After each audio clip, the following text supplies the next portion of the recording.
What is the hidden history of the Stonehenge site? Welcome to Colossal, where history comes to life, and each video immerses you in the destiny of those who shaped the world. Today, let's trace the steps of a stone circle whose silence has fascinated humanity for over 4 millennia, Stonehenge. Erected on the Salisbury plain, this colossal monument defies time and certainties, like an enigmatic message left by a vanished people. Place of worship, astronomical observatory, or sanctuary of the dead, it remains one of the most unfathomable mysteries of our history. But behind these titanic blocks, torn from the earth and arranged with astounding precision, one question lingers. Who really built Stonehenge? Was it the work of a visionary civilization, guided by the stars? Or a darker legacy, an enigma left by hands whose memory has faded into the mists of time? But before setting off on a new adventure, don't forget to like the video and subscribe to the channel to not miss anything. Thank you, and have a good journey.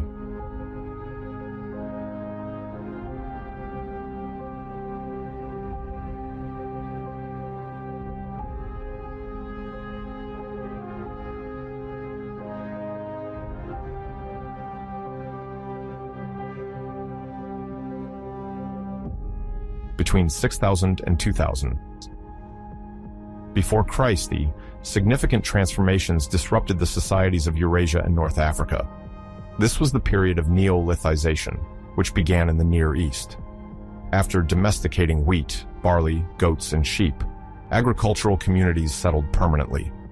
The first mud brick houses appeared, and collective funeral rituals were developed. This transition to agriculture, livestock rearing, and sedentism increased social complexity and marked a major turning point in the history of humanity. Benefiting from a stable climate, the inhabitants founded villages where social organization was strengthened.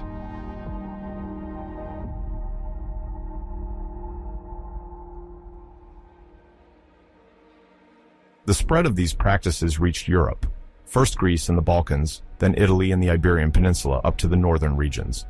Farmers built collective structures like dolmens to honor their ancestors. This new approach to death reflects a broader community consciousness. Over the centuries, Neolithic Europe saw the multiplication of permanent villages, the diversification of polished stone tools, and the first models of more hierarchical social organization rooted in ancestral beliefs. Rites were forged in the sacred balance of harvests.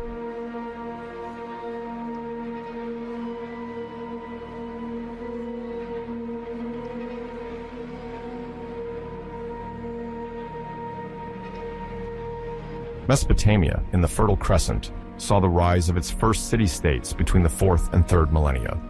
Uruk and Ur became political and religious centers, with monuments like ziggurats. Cuneiform writing emerged there for administration and commerce.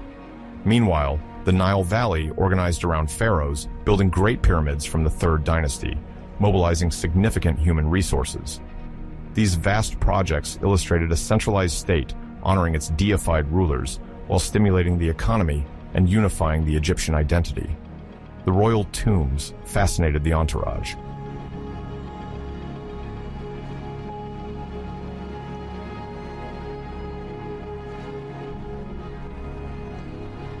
In the Indus Valley, cities like Mohenjo-Daro and Harappa stood out for their impressive urban planning, orthogonal streets, drainage networks, and brick buildings. Engraved seals show evidence of trade and elaborate organization.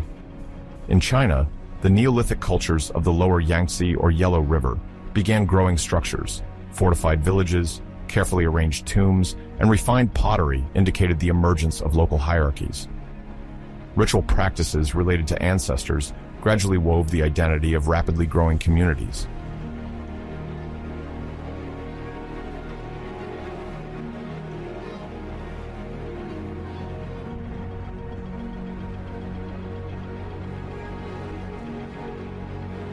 The Atlantic coast of Europe, from the Iberian Peninsula to the British Isles, saw the development of a true megalithic culture. Dolmens, menhirs, and cairns appeared as markers of territory and belief. Vast tombs housed collective burials, showing a veneration of ancestors. The alignments of stones, whether isolated or grouped, became gathering places.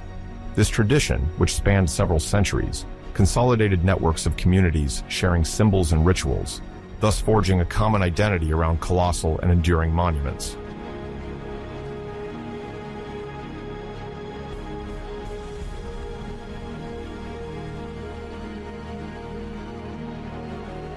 At the same time, stone polishing revolutionizes tool production, improving clearing and construction capabilities. Ceramics become specialized: storage pots, cooking vessels, or ceremonial vases. From the 5th millennium, copper metallurgy spreads from Anatolia and the Balkans. Gradually, the alloying of bronze with tin becomes widespread, offering more efficient weapons and tools. This new technology shapes exchanges, encouraging groups to seek out ores and exotic materials while asserting their status in expanded spheres of influence.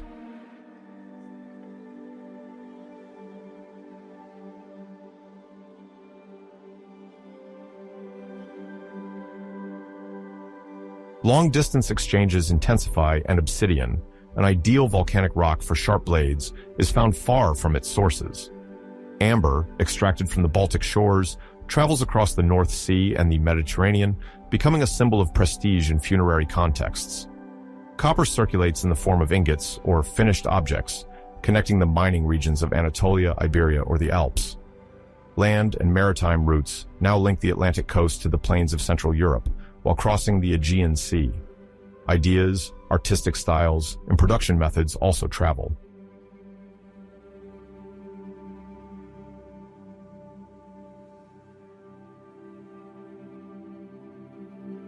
Practical astronomy emerges through the observation of solstices and stellar cycles. Farmers use it to coordinate sowing and harvests. Some megalithic structures have orientations marking the sunrise or sunset at equinoxes, materializing a seasonal marker.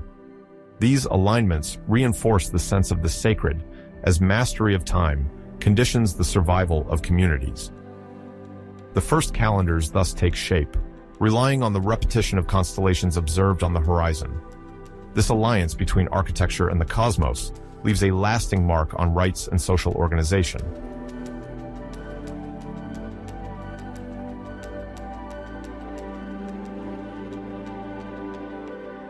Europe then experiences profound cultural transformations. At the beginning of the Neolithic, migrations of farmers from the Near East and the Balkans introduce agriculture.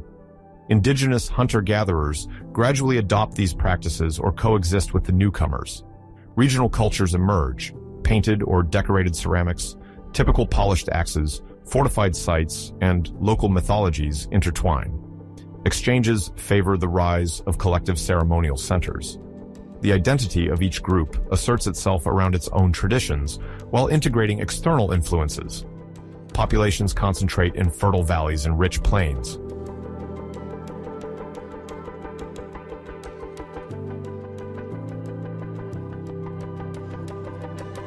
In the 3rd millennium, the circulation of objects and ideas accelerates further.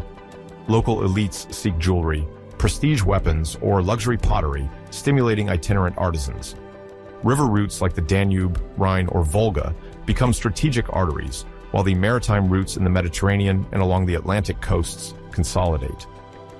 Salt, copper, tin, and amber form a favorable commercial base. Sometimes, rivalry between chiefdoms increases competition for these resources. Alliance networks expand, connecting communities spread across vast territories.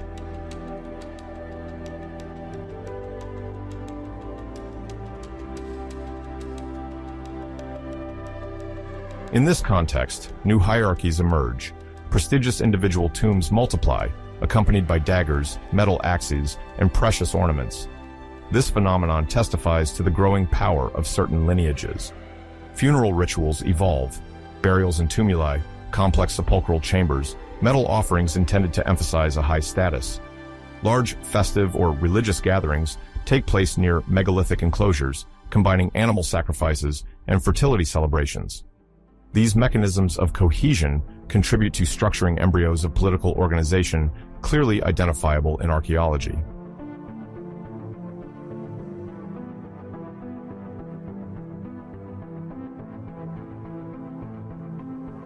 Technical innovations are perfected with the mastery of bronze, which allows for the manufacture of formidable weapons and versatile tools. Elaborate molds offer standardized productions, ensuring the rapid dissemination of blades, points, or elaborate ornaments. The appearance of rudimentary chariots, pulled by oxen or other draft animals, facilitates long-distance transport. At the same time, shipbuilding progresses. Dugout canoes and rowing boats connect ports and riverbanks. Intercultural exchanges supported by these means enhance the image of leaders capable of large-scale initiatives.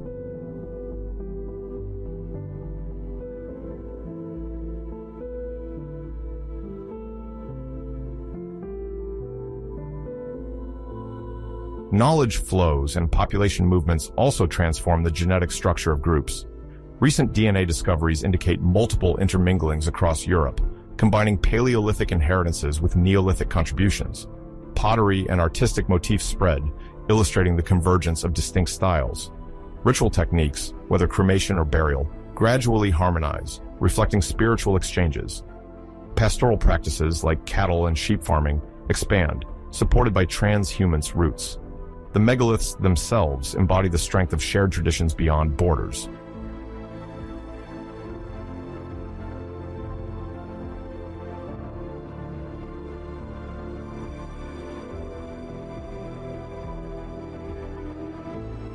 Around 2000 before Christ, artisanal and ritual circulations become pronounced in a landscape already transformed by agriculture and metallurgy.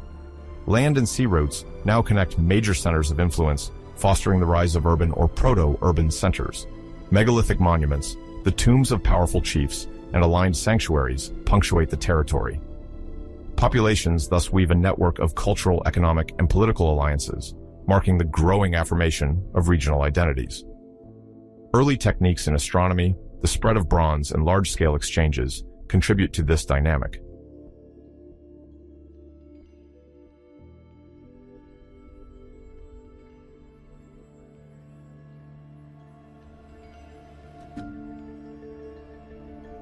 The British Isles, in the period preceding the erection of Stonehenge, present a radically different face from what we know today. After the retreat of glaciers, towards the end of the last ice age, the landscape gradually transformed under the influence of climate warming and the rise of sea levels. The large chalk expanses are then surrounded by abundant temperate forests, inhabited by wild animals such as deer, wild boars, and various bird species.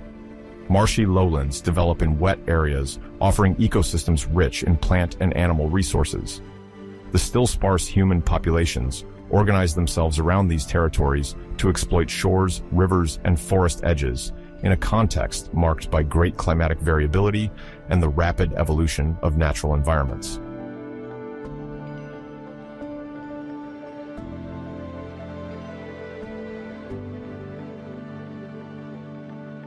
During this post-glacial period, a Mesolithic era, around 4000 before Christ, characterized by a way of life based on hunting, fishing, and gathering, is observed. Mesolithic communities are not yet familiar with agriculture, but they develop survival and movement techniques adapted to the various biotopes of the archipelago. Perennial water sources, such as karst springs, are highly prized as they ensure continuous access to drinking water. In these areas, seasonal camps where groups gather to exploit the abundant fauna such as fish, birds, and mammals, and to collect edible plants are often found. Archaeological traces, primarily small tools made of flint or hard rock, attest to an already advanced technological ingenuity among these hunter-gatherers. Relations between different groups are established through the exchange of goods, particularly high-quality flint, and through the occasional sharing of common hunting territories.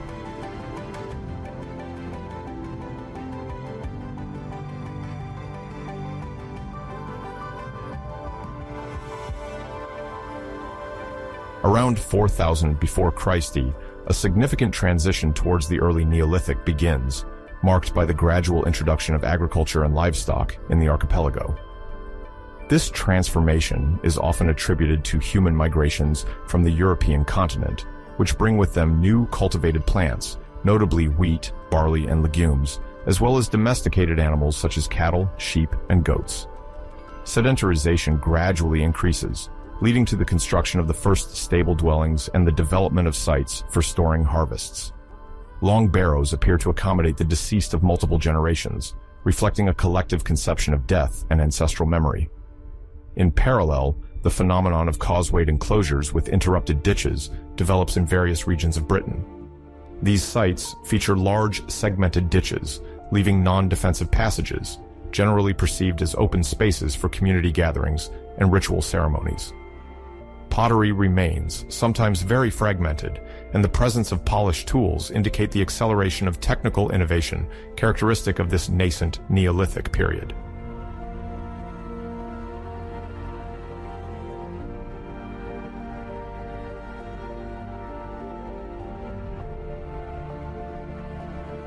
In the following centuries, the Middle Neolithic, generally situated between 3500 and 2800 before Christ, sees the construction of large-scale funerary monuments across the British Isles with distinct regional characteristics. In Ireland, magnificent monumental mounds rise, often housing stone chambers covered with slabs, forming what are sometimes called passage tombs. In the Orkney Archipelago in northern Scotland, similar systems are found, where the dead were buried in finely architectured underground crypts. These feature engraved decorations and sometimes remains of complex rituals, reflecting the spiritual and community dimension associated with these sacred sites. Meanwhile, the landscape is marked by cursus, long earthen banks, or deep rectilinear ditches, sometimes several kilometers long, which seem to organize ceremonial alignments. Although their exact use is still unknown, it is likely that these cursus served as ceremonial pathways or structures intended to channel collective processions, thus reinforcing the symbolic imprint on the territory.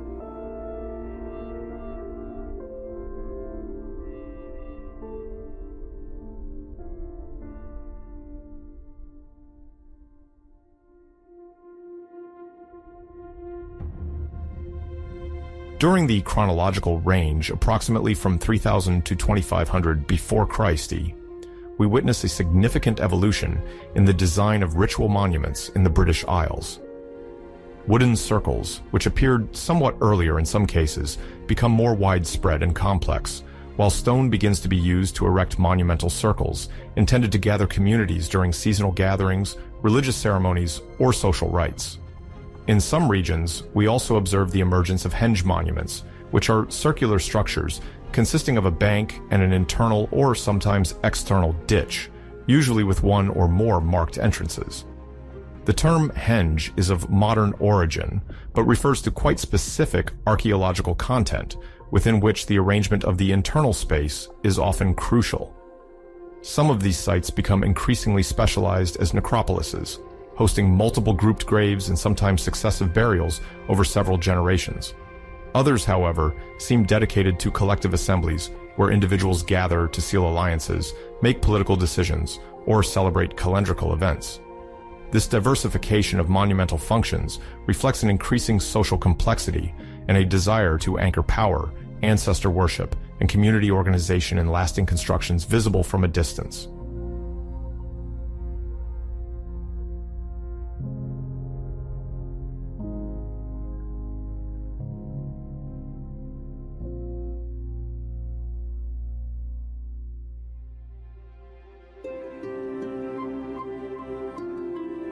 Throughout this period, stone becomes the preferred material for building structures intended to last, while wood, more easily available but less durable, lends itself to the construction of ephemeral or at least temporary spaces. Wooden circles sometimes evolve into mixed circles, combining trunks and small menhirs, before the definitive adoption of stone for ritual sanctuaries. In some cases, archaeologists observe the superposition of successive modifications, reflecting an evolutionary dimension where each generation adds to or modifies the setup to meet its ceremonial needs. The communities involved in these projects mobilize significant resources, both material and human, suggesting a greater degree of organization than in previous periods. Monumental constructions require the collaboration of larger groups, whether extended families, clans, or even entire villages. The festivities accompanying these achievements seem to have strengthened social cohesion and cemented cultural identity around these exceptional sites, perceived as centers in the landscape.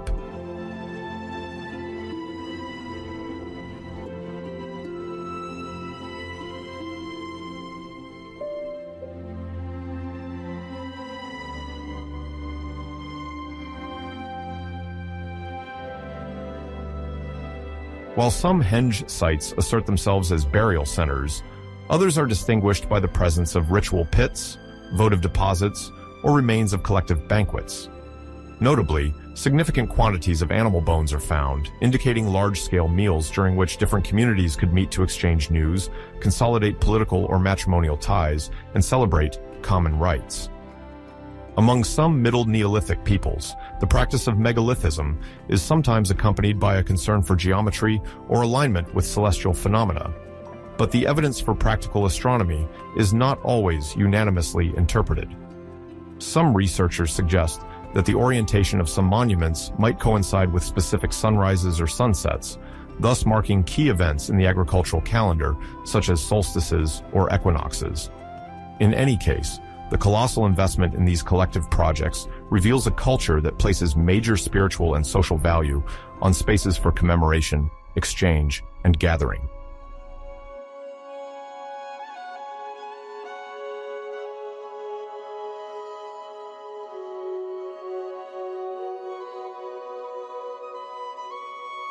Salisbury Plain, a vast, chalky area located in the south of England, occupies a unique geographical position in the history of early human communities.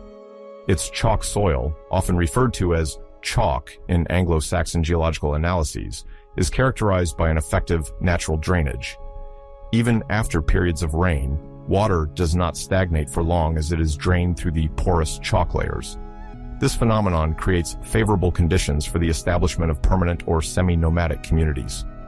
The land, dry enough for cultivation or suitable for grazing, also allows for easy movement, which may have encouraged the gathering of artisans, hunters, shepherds, and later builders. The open spaces of this plain offer great visibility, facilitating observation into the distance for both defensive and ritual reasons. One can quickly spot the approach of visitors or groups venturing there, and the presence of mounds or slight inclines in the terrain accentuates the distant horizon, particularly towards certain cardinal points.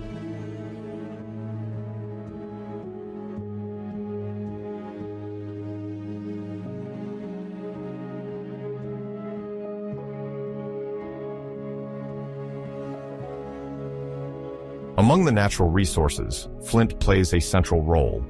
Buried in chalk layers, it often appears as irregular nodules, which, when properly extracted and shaped, constitute a material of remarkable hardness. In the Neolithic, before the use of metal, flint was a strategic resource for manufacturing tools intended for woodcutting, harvesting, or animal skin processing. Within Salisbury Plain, this material is available in numerous outcrops, making the site attractive for communities seeking to produce their tools on site or exchange blades, arrowheads, and scrapers. The pastures extend over moderate hills, allowing for the herding of sheep or cattle. The animals graze on the grass of the slopes, ensuring a sustenance economy and symbolic value with fats, milk, and leather, which later takes on a ceremonial meaning in banquet rituals.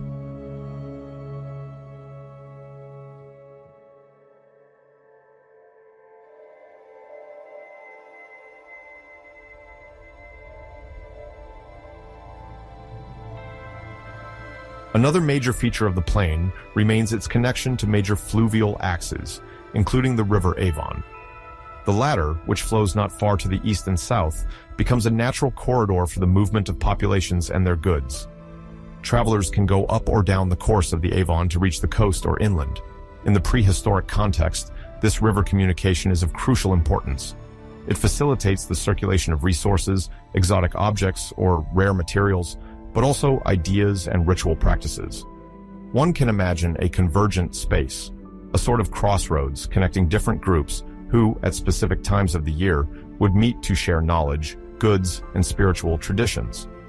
Thus, Salisbury Plain possesses all the assets to become a ceremonial center, even before the construction of the famous Stonehenge Circle.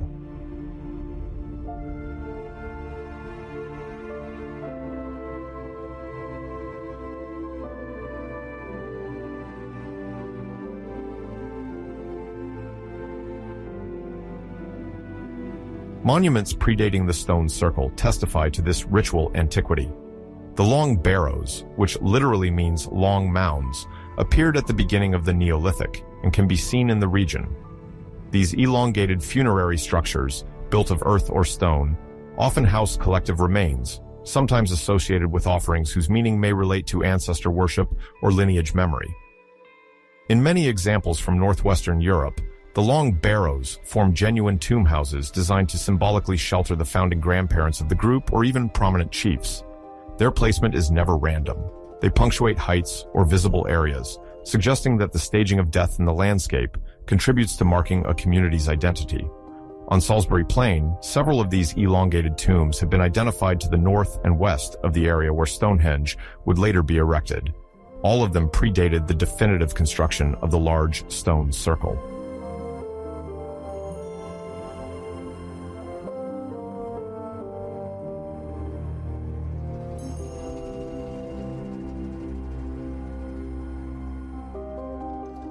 Another monumental element, the northern cursus, stretches over several kilometers.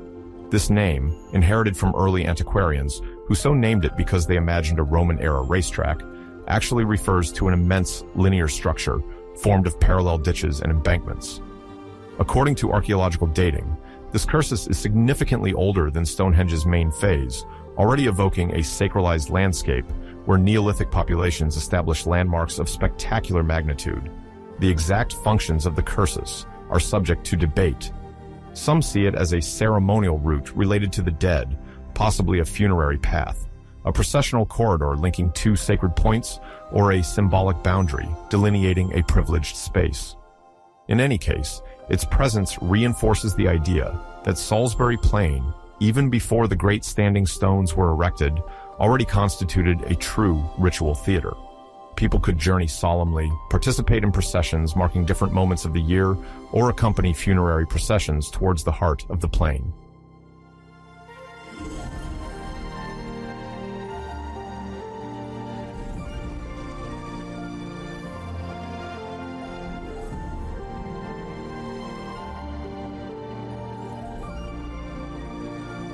The clues dating back to the Mesolithic, before 4000 before Christ, also suggest the existence of a long history of occupation or passage in this area.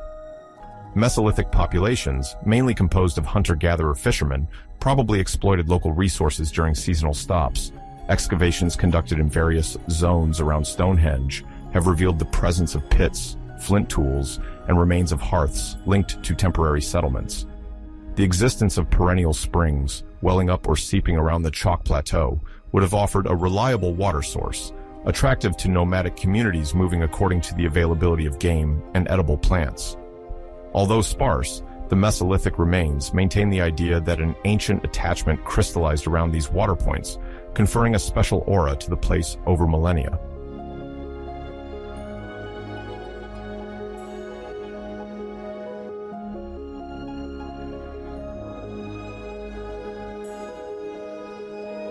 Archaeologists see in these traces a sign of place memory.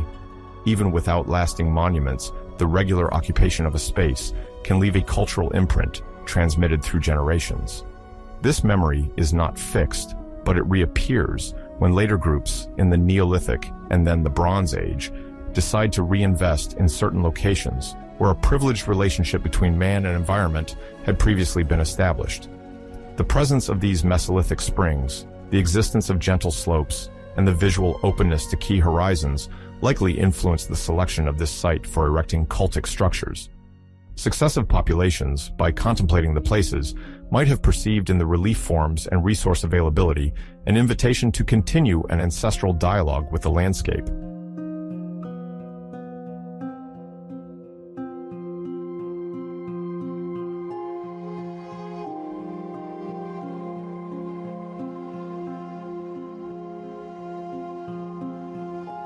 When observing the precise location where Stonehenge will be erected, it is noted that the topography forms a slight slope oriented along a northeast-southwest axis. This axis, which will later play a crucial role in the solstitial alignment of the monument, is also free of major obstacles on the horizon. The summer sun, at the dawn of the longest day of the year, rises precisely in this segment of the sky, while during the winter solstice, the star descends on the opposite side in reversed symmetry. This natural correlation, noticeable through simple repeated observation of the solstices over time, provides an almost unique astronomical reference, even more distinct on a vast plain. Added to this is the proximity of watercourses, including the river Avon, which is practical for transporting people, livestock, or even future architectural elements, whether they are wooden posts or later, stones from more distant regions.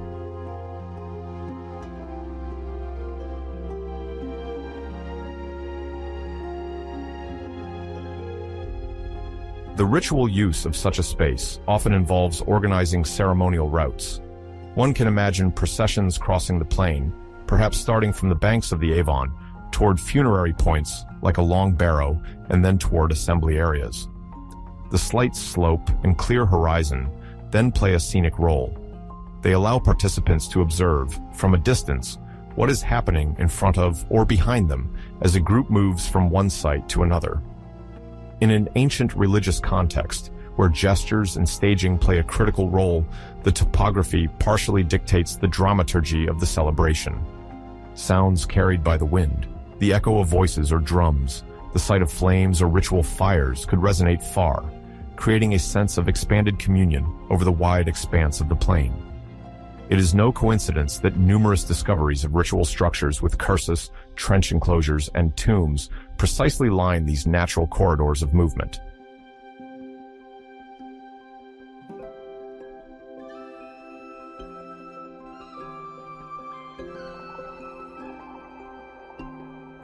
Toward the Neolithic period, the local population becomes more sedentary or semi-sedentary, with the cultivation of cereals and animal husbandry.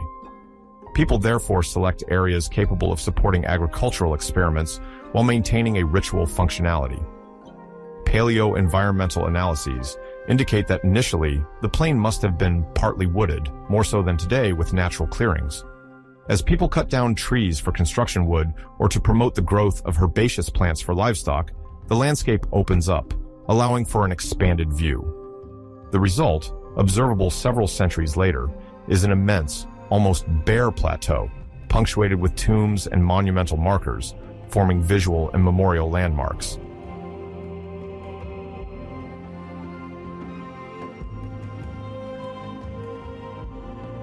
When discussing the choice of site for Stonehenge, it is important to keep in mind that the builders of the 3rd millennium before Christ were not starting from a blank slate. They inherited soil already shaped by previous generations, where imposing structures like the cursus or certain long barrows stood. They knew how to choose the exact location to take advantage of the topography, which would later allow them to implement the astronomical orientation of the monument. The nearby water sources, as well as the natural paths leading to the Avon, complete the list of the site's advantages. It is likely that wooden or earthen sanctuaries preceded Stonehenge in a continuity of the use of the center of the plain for sacred practices.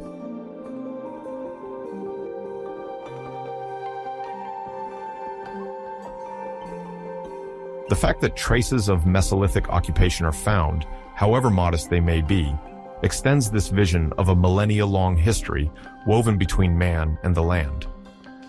The first inhabitants, who had already perceived the site's unique hydrological nature with springs, streams, and reliable water points, likely forged a bond of familiarity and possibly ritual respect with it. Even if their campsites were seasonal, these people could return year after year to the same sites, accompanied by their relatives, allies, or domestic animals when livestock was developed. This reiteration of human presence contributes to the creation of a sacred landscape in which future generations would inscribe their own monumental marks.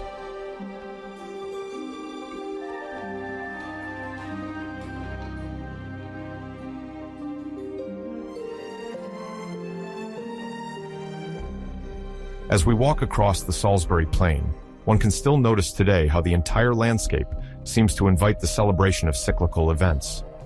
The gentle folds of the terrain, the relative chromatic uniformity of the chalk and the surface vegetation, and the possibility of seeing silhouettes standing out against the horizon.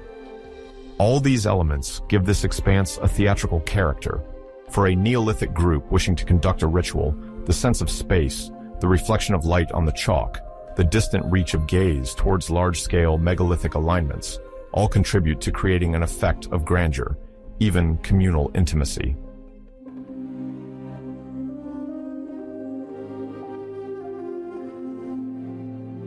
To this is added a symbolic dimension: the inside and outside of the plateau, access or exit through the rivers, and the potential encounter with other clans who, arriving from other regions, would have followed the waterways. Thus, populations could gather at a high, open point where religion and politics intertwined. We better understand why, over the centuries, attention focused on the eastern part of Salisbury Plain, where the majestic remains of Stonehenge stand today. Ritual intentions do not originate ex nihilo. They are rooted in a pre-existing geographical, cultural, and memorial soil, maintained and renewed by each wave of occupation.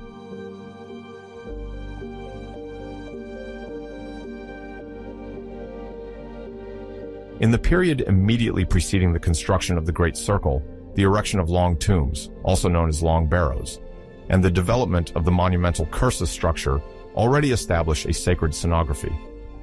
Communities traverse the plain, perhaps using marked paths, to reach these emblematic points. Approaching the annual festivities, people might have followed these paths to celebrate their ancestors, perform transition rites such as weddings and coming-of-age ceremonies, or exchange goods and handicrafts. Excavations reveal the presence of deposit areas, hearths, bones, and fragmented pottery, reinforcing the idea of collective ceremonies and banquets.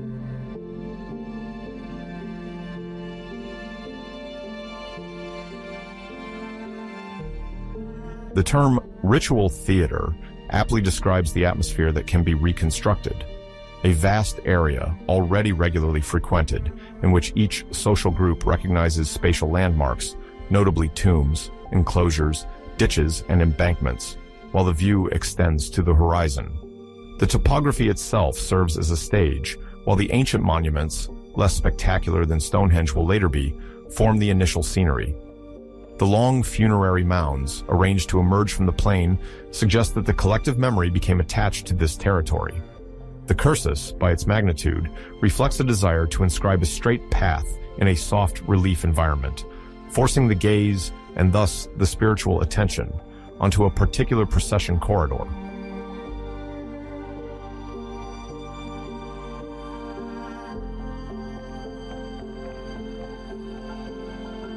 In this context, the exact site choice where Stonehenge was to be erected at the turn of the 3rd millennium before Christ is not only a matter of technical or astronomical concern. It takes advantage of a prior Neolithic heritage, the presence of strategic resources, such as flint, and the accumulated memory in these places. The builders identify a slight slope, allowing them to exploit the natural alignment of the solstices and the clear view towards the northeast and southwest. They consider the proximity of the Avon to facilitate the transport of heavy materials or the movement of large crowds of participants during seasonal celebrations. They already benefit from a ritual past, ancient tombs and monumental pathways, which together form the historical framework of Salisbury Plain. Nothing is left to chance, as the late Neolithic intention is to continue the sacralization of an area already marked by repeated ceremonial uses, while exalting it through the introduction of increasingly complex structures.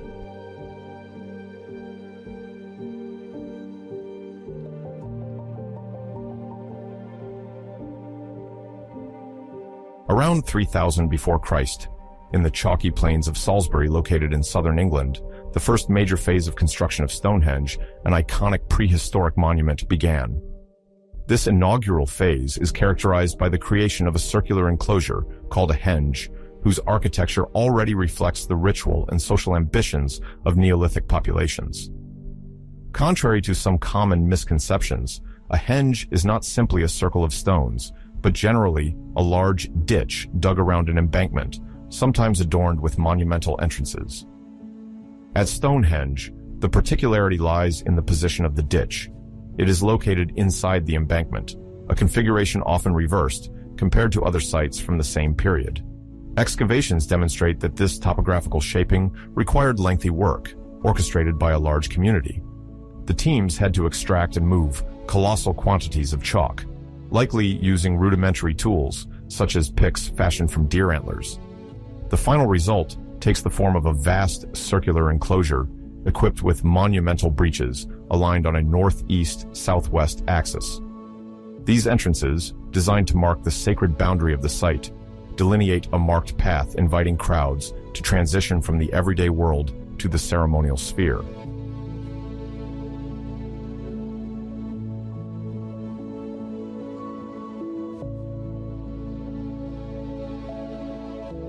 The question of the northeast-southwest orientation, while intriguing to archaeologists, is not unrelated to the potential observation of celestial events, such as the rising or setting of the sun at certain times of the year.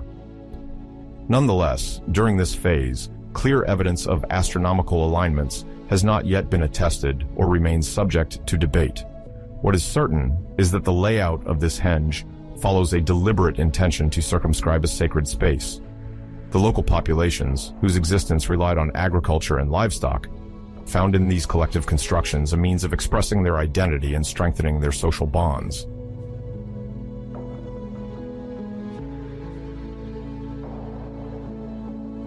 Within this enclosure, 56 pits arranged more or less regularly enhance the monument's mysterious dimension.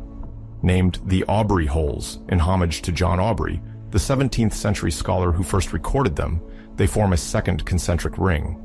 Each of these cavities, dug near the inner embankment, seems to have served multiple functions. Some specialists propose the pits held large wooden posts, erected on the periphery to mark the outline of the henge.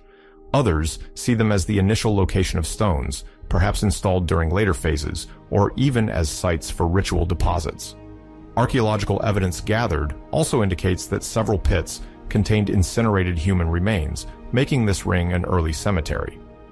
This observation confers a commemorative significance to the phase, as the Neolithic communities felt it appropriate to bring the realm of the ancestors close to the heart of the site.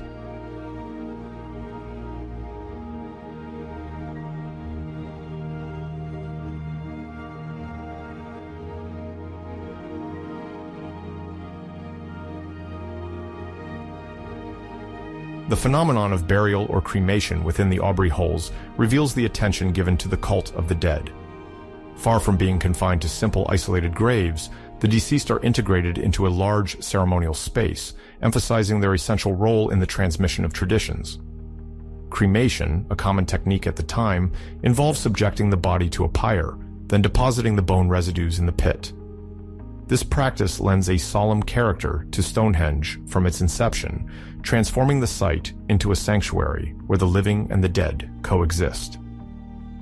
Around these pits, fragments of tools, flint chips, and sometimes shards of pottery have been unearthed, elements that could indicate offerings accompanying the funeral ceremony. The assembly of these deposits testifies to the ritual investment made, driven by the desire to honor the ancestors in a monumental setting.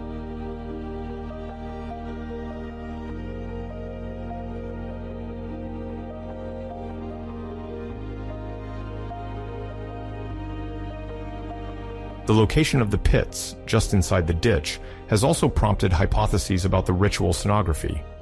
It may be that these peripheral points delineated different segments of the path, structuring the procession of participants who came to attend the ceremonies. By entering the enclosure through one of the monumental entrances, individuals first crossed the embankment, then the ditch, and finally reached the level of the Aubrey Holes. Each concentric boundary thus imposed a coherent spatial reading, leading to both a sense of progression and an initiatory experience. The sacred nature of the zone was reinforced by this succession of thresholds, highlighting the importance of each crossing.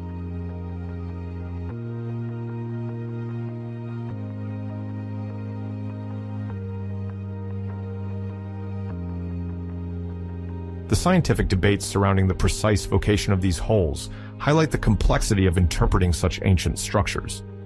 Some researchers suggest an astronomical role. The 56 pits could serve as markers to follow certain lunar cycles, as a cycle of around 56 years related to the moon has sometimes been mentioned. However, the validity of this theory is fiercely debated, especially when considering the clear presence of funerary elements. Furthermore, if wooden posts were erected, they could have given the enclosure a sense of closure or symbolic palisade, emphasizing the separation between the profane exterior space and the sacred interior domain.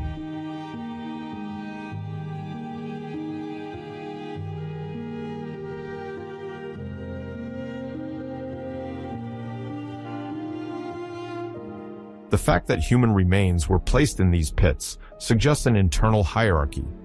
The center of the site, which remains clear at this stage, could be destined for other practices, while the peripheral ring marked the place of connection with the ancestors. Thus, the phase already reveals a thoughtful staging, where the public does not simply enter a large enclosure, but progresses through carefully designed steps. The graves, the ditch, the embankments, and the possible posts combine to create a solemn atmosphere, affirming the social and spiritual power of those who erected it.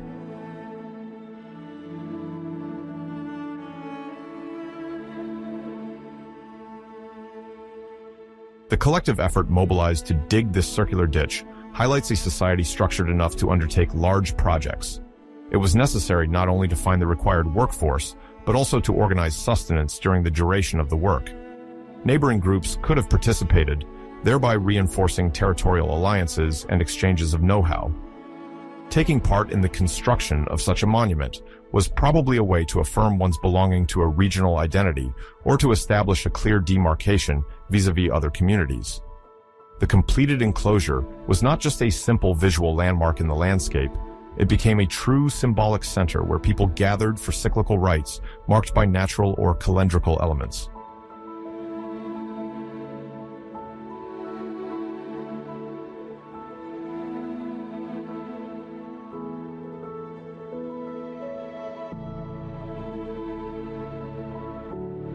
The monumental breakthroughs, which serve as portals, demonstrate the desire to control the flow of people. By precisely defining the entrance and exit, the organizing community shapes how one accesses the sacred space. In this context, the crowds were guided, invited to evolve according to codified stages. During winter or summer ceremonies, one can easily imagine a procession advancing through the opening, skirting the circle, laying offerings, and paying homage to the incinerated ancestors. The northeast-southwest axis, observable in these openings, may correspond to celestial alignments, even though the exact importance of this orientation at the very beginning of Stonehenge is still unknown.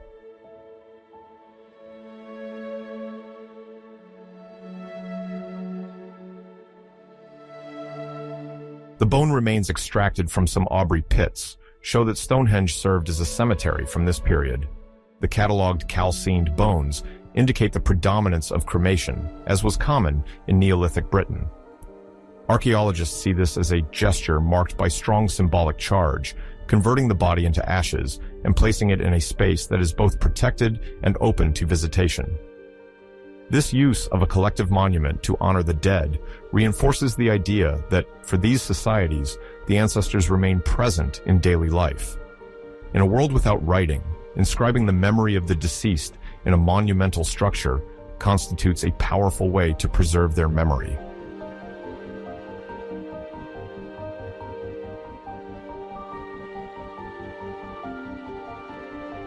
The overall scenography goes beyond the mere accumulation of ditches or holes. It expresses a desire to master the environment and to orchestrate access to the sacred. The chalky plain, characterized by unremarkable relief and long perspectives, acts like a vast theater where each architectural detail stands out clearly.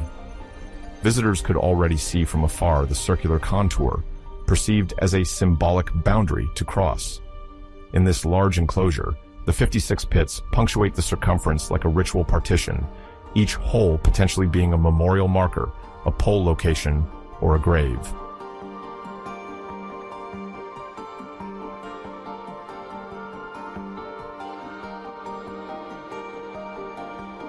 The collective nature of the construction is also reflected in the practical distribution of tasks. While some were digging the ditch or extracting the chalk, others were taking care of death-related ceremonies or preparing offerings. This convergence of energies reflects a shared belief, capable of strengthening the bonds within the group and generating a sense of belonging.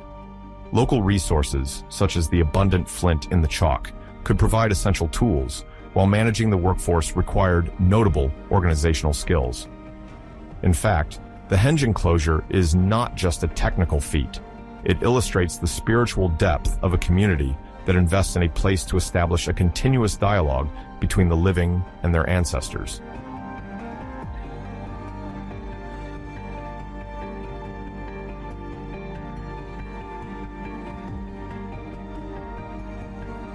The Aubrey holes, like milestones, attest to this desire to inscribe the memory of the dead at the very heart of the site. According to the recovered remains, some might have housed ritual objects, while others were reused later.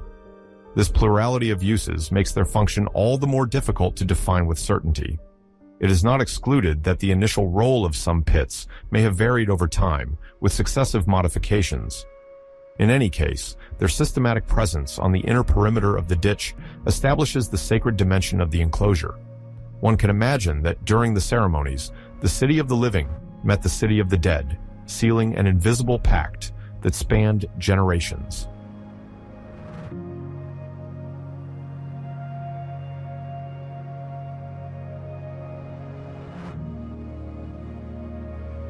In this context, the sacred space described by the ditch and these 56 pits is not just a feat of civil engineering. It is the mirror of an agricultural society for whom the connection to the land, the seasons, and the ancestors is fundamental.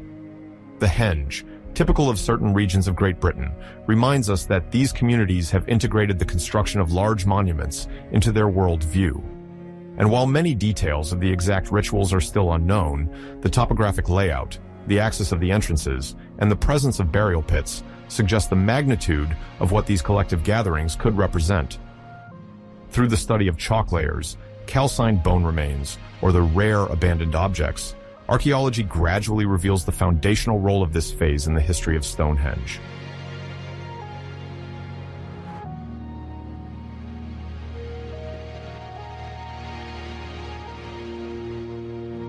The many scientific questions surrounding this period nonetheless confirm that the enclosure, the ditch, and the Aubrey holes embody an innovative architectural and funerary concept deeply rooted in Neolithic spiritualities.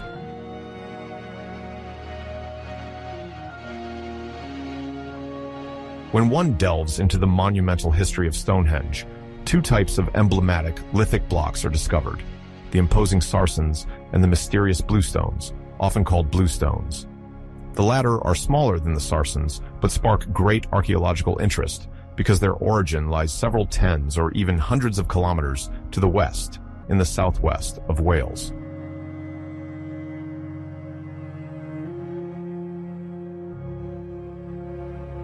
Geological research has identified various quarries around the volcanic massif of the Preseli Hills, also known as Minid Preseli, where several blocks of dolerite, rhyolite, and other related rocks are thought to originate. This implies a significant supply network offering remarkable petrographic diversity.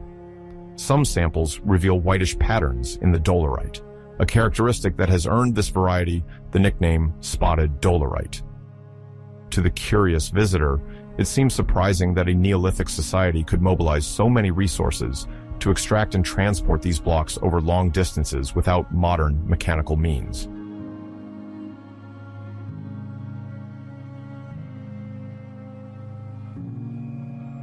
The transport of these monoliths remains a subject of debate among specialists. Several researchers support the hypothesis of a maritime journey, with rafts capable of following the Welsh coast and then ascending some rivers inland. Others believe that a land route was preferred, using sleds, logs as rollers, and considerable collective effort. In any case, the logistical scale required points to a very organized society, where rights and mutual aid had to combine to make this formidable undertaking possible.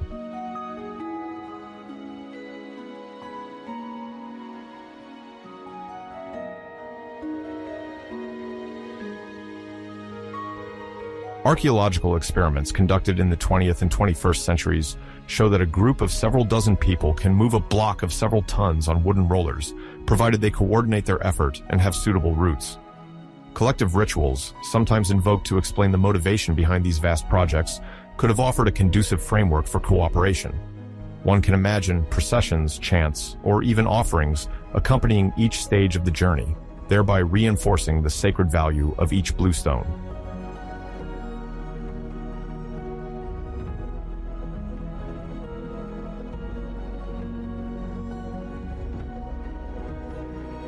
Once arrived on the Salisbury plain, these bluestones were likely set up well before the massive construction phase involving the sarsens.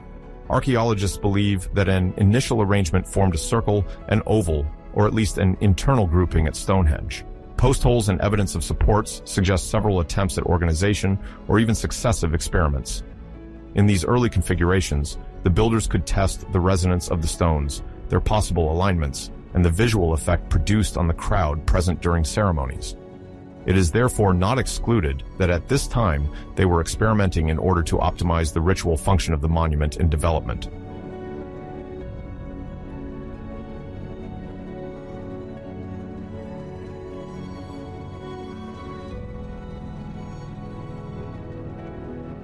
The interest in petrographic diversity seems to have been deliberate, as analyses show distinct origins from within the Welsh Massif itself. The chemical composition of certain blocks includes specific elements, suggesting they come from quarries located several kilometers apart. This search for specific rocks could reflect a desire to gather fragments from various territories to form a symbolic representation of the surrounding world. Each block, by its particular hue or grain, would thus embody a subregion or a lineage participating in the progressive constitution of Stonehenge.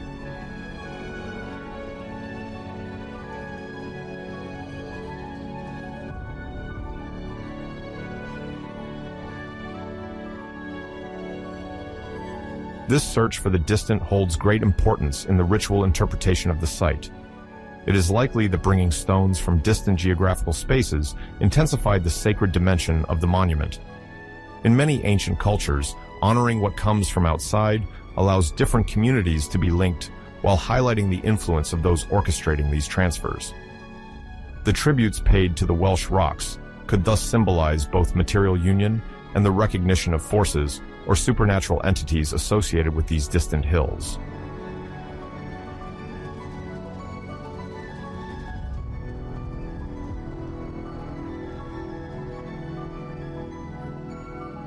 Practically, placing the first bluestones in an inner circle or oval seems to have served as an architectural test before subsequent reorganization. This initial phase reveals a marked experimental character, as evidenced by changes in the placement of certain blocks.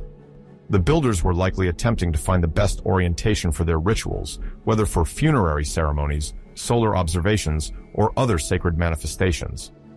At this stage of the project, the importance given to these more modest stones already illustrates the care taken in the choice of materials and their arrangement in the sacred space.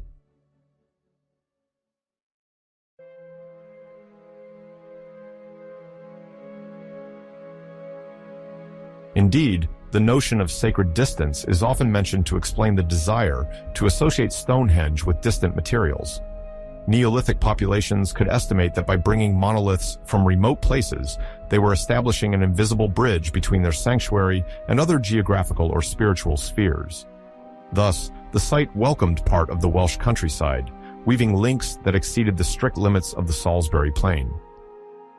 For a foreign observer, this integration of external elements manifested the power of a group capable of overcoming geographical obstacles and gathering scattered resources at a single focal point.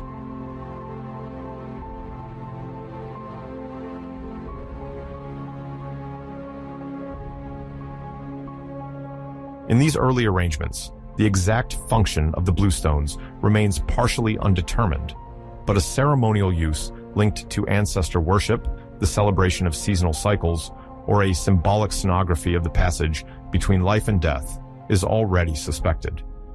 Their early integration into the monument signals the importance of the very concept of interconnection. By linking the Salisbury Plains to the Welsh lands, they emphasized the scope of a ritual that went beyond the local scale. Each bluish block carried within it the story of a long and demanding journey, evoking a sense of respect for the path traveled and the hardships overcome.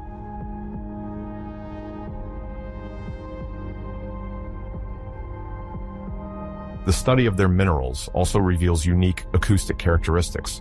The modeled dolerite can produce a clear sound when struck. Although we do not know if this sonic potential was part of the initial motivations, the link between acoustics and rituals is not negligible in other megalithic contexts. The first bluestones erected at Stonehenge therefore carry a plurality of meanings. They embody distance, geological diversity, and perhaps a musical dimension, adding to the solemn character of the rituals.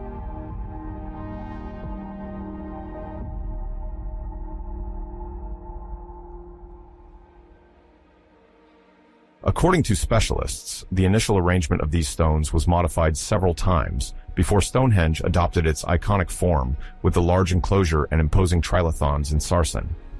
The successive excavations of pits reveal an effort to experiment with different positions, perhaps to align each row with astronomical events. Many archaeologists believe these adjustments demonstrate the desire to adapt to social or religious changes occurring over the long Neolithic period. From this perspective, the bluestones initially appeared as an internal circle, revealing the unifying strength of a shared identity, before being rearranged to serve as a foundation for the more spectacular monument.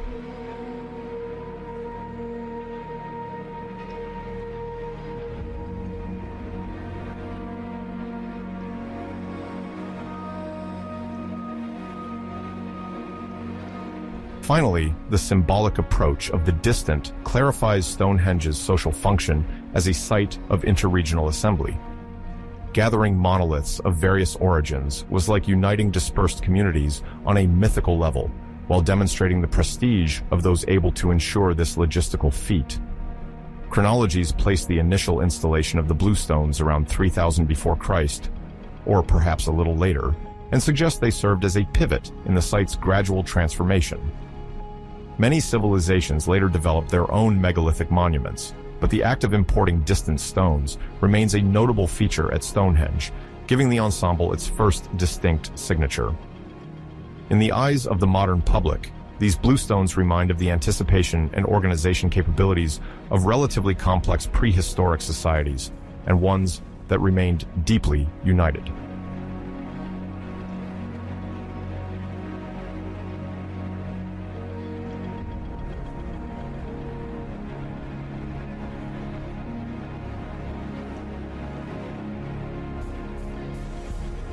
The sarsen phase, extending approximately from 2600 to 2400 before Christ, marks a crucial moment in Stonehenge's history. During this period, massive blocks of siliceous sandstone, known as sarsens, are extracted, transported, and erected on the site to form the grand stone circle, as well as a central horseshoe composed of trilithons. These large stones, sometimes called megaliths, primarily come from plateaus north of the Salisbury plain, likely in the Marlborough Downs region. Their arrival alters the landscape, revealing a new ambition for monumentality and technical performance.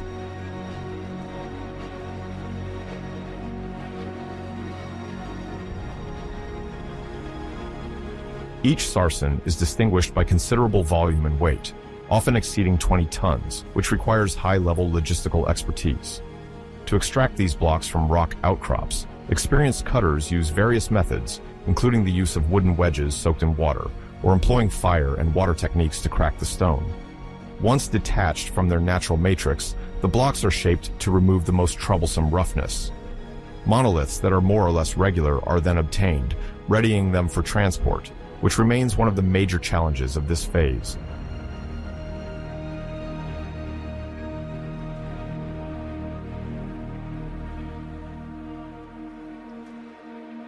The transport of the sarsens prompts numerous hypotheses, ranging from the use of wooden rollers to sleds pulled by a large workforce. The uneven terrain, punctuated by hills and valleys, likely forces teams to take carefully prepared routes. Imagining series of tree trunks placed in sequence to roll the blocks or surfaces covered with vegetable and aqueous lubricants to reduce friction is plausible. Sometimes, shallow trenches may be dug to guide the progression. At each of these stages, collective effort and coordination are essential to maintain the integrity of the monoliths.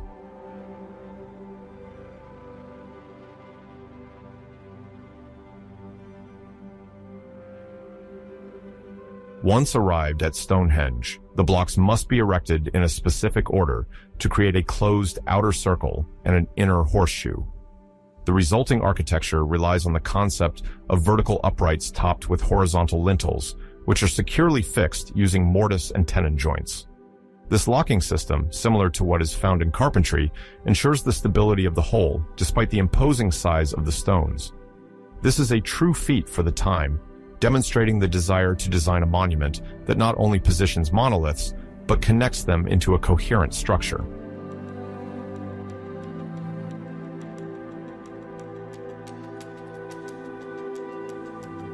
The lintels themselves are carefully shaped to interlock with each other, forming a regular ring when the monument is observed from the inside.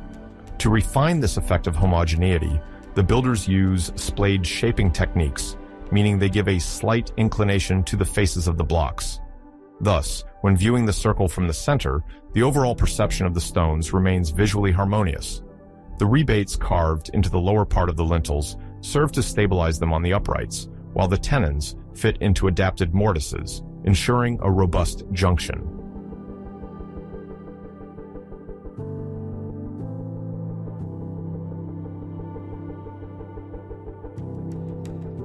Within the large circle, a horseshoe is also erected, consisting of 5 sets of trilithons, each made up of 2 uprights and a lintel.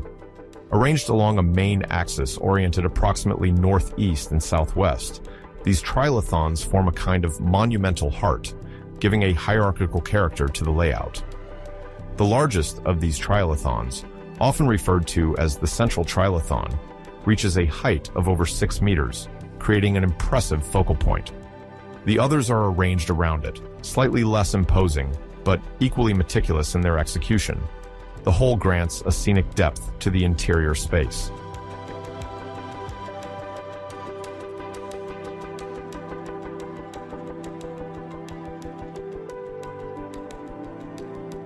To set up these trilithons, the builders must dig anchoring pits capable of firmly holding each upright.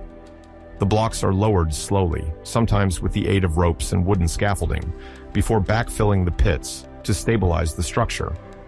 The insertion of the lintel requires another delicate maneuver. It may be lifted on a ramp of earth or on temporary platforms built around the uprights, then positioned precisely. The difficulty of this operation is heightened when it is necessary to align the tenons and mortises, as the slightest error compromises the final fit.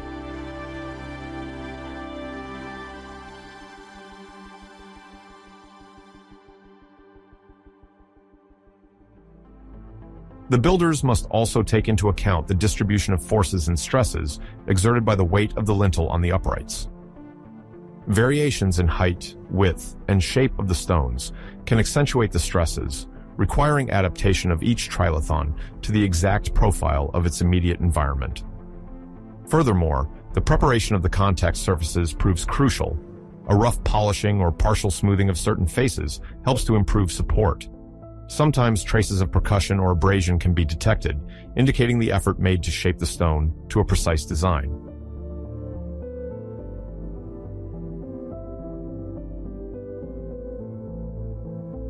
Beyond the technical prowess alone, the arrival of the sarsens and their placement convey a collective ambition.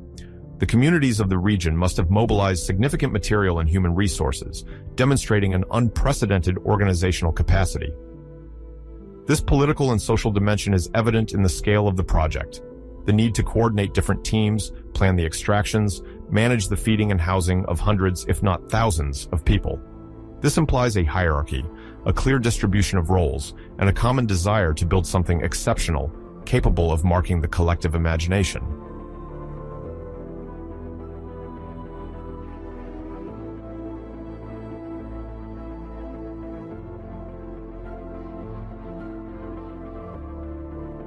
In parallel, the circular configuration associated with this horseshoe reinforces the idea of a consecrated central space, where smaller groups might have entered for specific ceremonies while the crowd stood around in the large enclosure. The presence of a main axis, highlighted by the larger trilithons, directs the gaze both towards the interior of the site and potentially towards celestial or solar points on the horizon. This arrangement helps shape a central theater in which ritual dramaturgy plays out between the public opening of the circle and the sacred concentration of the horseshoe.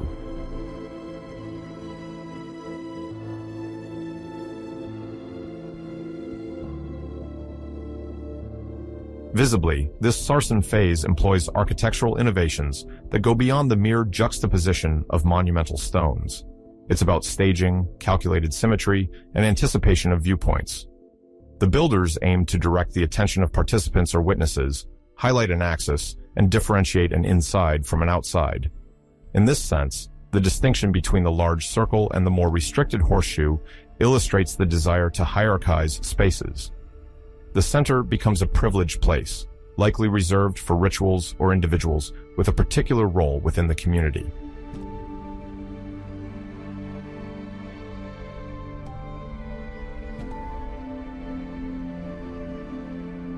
As the building of this large circle and horseshoe comes to completion, Stonehenge acquires a recognizable silhouette in the prehistoric landscape. The sarsens rise as a backdrop, crowned with fitted lintels, forming a visually imposing perimeter. Within this perimeter, the horseshoe of trilithons stands like a sanctuary that is both open and controlled, where rituals can be orchestrated in a carefully studied framework. Whether it concerns funerary gatherings, seasonal celebrations, or demonstrations of authority, this monumental arrangement crystallizes now the intention of its designers to establish a centralized space capable of channeling collective energy and magnifying the link between the community, the earth, and perhaps the stars. With the establishment of the sarsens, Stonehenge crosses a decisive milestone in the quest for an elaborate sacred architecture.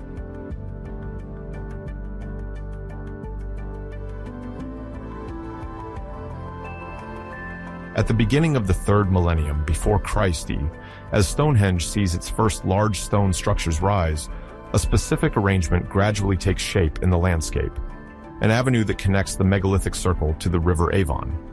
In this region of chalk plains, where horizons stretch as far as the eye can see, the will to trace a monumental path responds to both a practical and profoundly symbolic design. Neolithic communities, already accustomed to grand constructions, undertake the opening of a double ditch bordered by embankments. For several hundred meters, this northeast-southwest oriented path, which archaeologists call an avenue, leads toward the Avon. For an international audience discovering Stonehenge for the first time, it is crucial to understand that the construction of this avenue does not stem from a mere desire to establish a functional access. Instead, it is a ritual road, a ceremonial corridor framed by earth banks, serving to channel processions and stage the approach to the large circle of stones.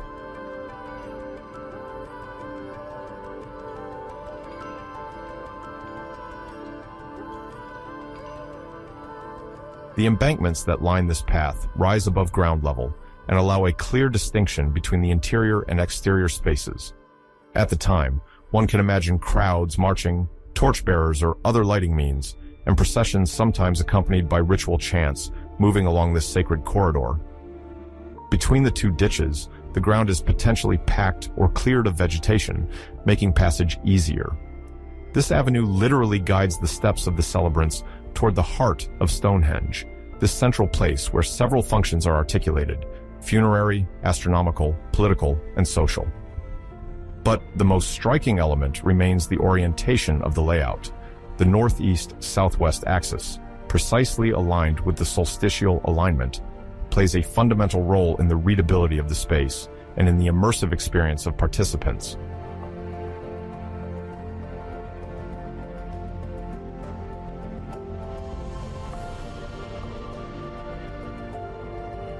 The solstice constitutes, for these agro-pastoral communities, an essential landmark in the cycle of the seasons.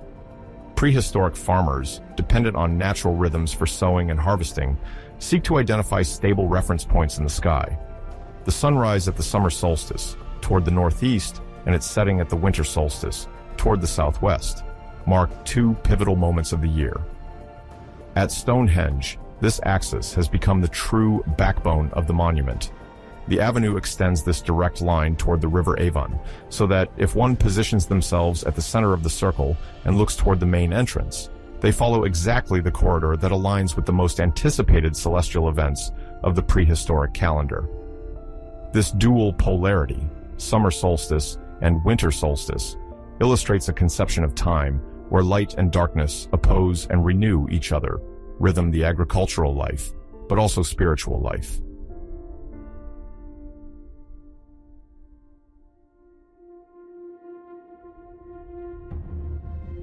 The choice of the Avon River as a destination is not insignificant. In many ancient traditions, waterways symbolize the boundary between the world of the living and that of the ancestors or supernatural entities. On a strictly practical level, the river facilitates transportation, particularly of stones, materials, and people. However, its role goes beyond just a logistical vector. Flowing water also suggests movement, purification, and regeneration. The work of some archaeologists indicates that processions could leave the circle to descend to the river or approach Stonehenge from the Avon at specific times of the year. This dynamic of back and forth contributes to the ritual staging, with the possibility of marking purification or transitional stages along the way. The avenue thus becomes a link, not only between the circle and the water, but also between the sky and the earth, between light and shadow, weaving a set of cosmic correspondences.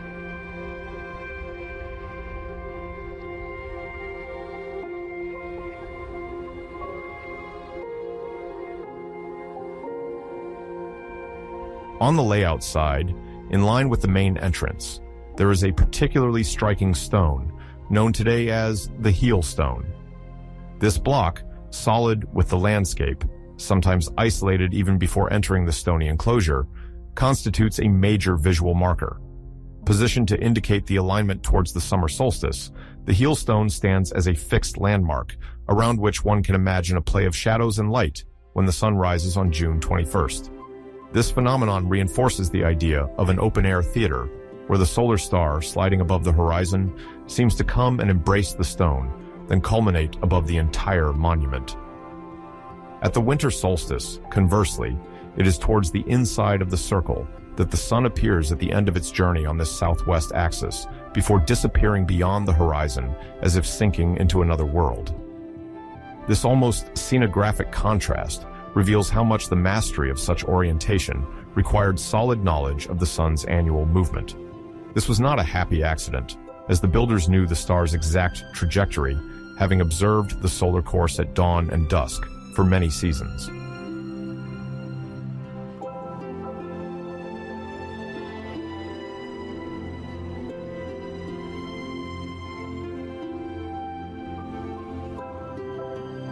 In this context, the heel stone is not the only one to emphasize perspective. Other blocks potentially placed along the path recall the ceremonial aspect of this avenue. Archaeological surveys and geophysical explorations have revealed the existence of underground anomalies, post holes, or ancient pits, suggesting the presence of additional ephemeral monuments. Some researchers imagine wooden arches, totemic poles, or rudimentary sculptures erected to punctuate the progression. At each stage, vegetation could be cleared or controlled, opening visual windows towards the megalithic circle on one side and the river on the other. The notion of perspective is all the more striking, since, at the Stonehenge site, nothing is left to chance. The height of the blocks, the distances between them, their respective positions around the circle, and the choice of passages determine how prehistoric men and women perceived the space. The avenue consolidates this organization, gradually bringing the visitor into a ritual sphere where each direction has a precise meaning.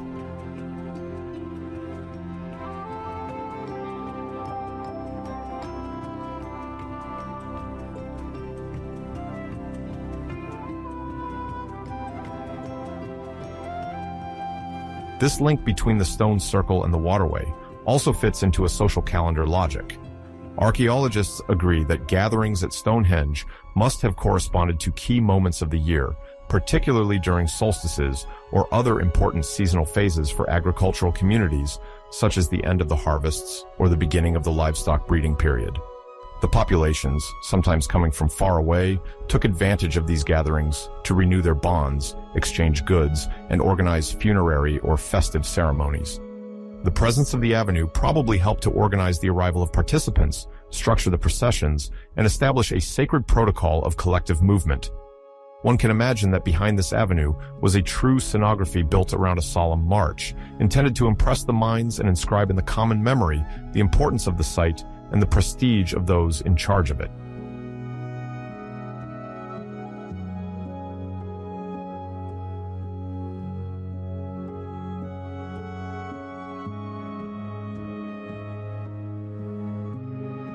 Responsibility for organizing and managing these ceremonies could fall to a group of chiefs, priests, or ritual specialists. Knowledge of solar cycles, underpinned by sky observation, offered these elites symbolic authority, as their ability to predict celestial phenomena reinforced their power. The avenue, based on the solstitial alignment, thus became tangible proof of this cosmological knowledge, implemented in stone and earth. Inscribing this perfectly calibrated corridor on the ground demonstrated mastery of time and space, a major asset in establishing a certain form of social cohesion. The annual repetition of festivals, processions, and gatherings along this corridor gradually consecrated Stonehenge as a unique place, rich in ritual and political significance.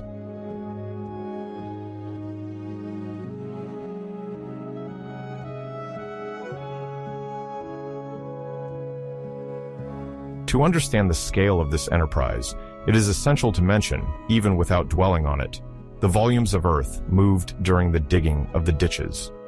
The steep walls, carved into the chalky subsoil, hint at the colossal collective effort required to remove tons of sediment, pile it on either side, and erect the embankments. These earthworks are projects in their own right, requiring a workforce in addition to that involved in the extraction and transport of stones. In a society unaware of our modern technologies, mobilizing so many hands to create a monumental corridor implies advanced coordination, sufficient food resources to feed the diggers, and a social organization that allows the distribution of tasks. The final result, still observable today in the landscape, illustrates the success of this large-scale mobilization.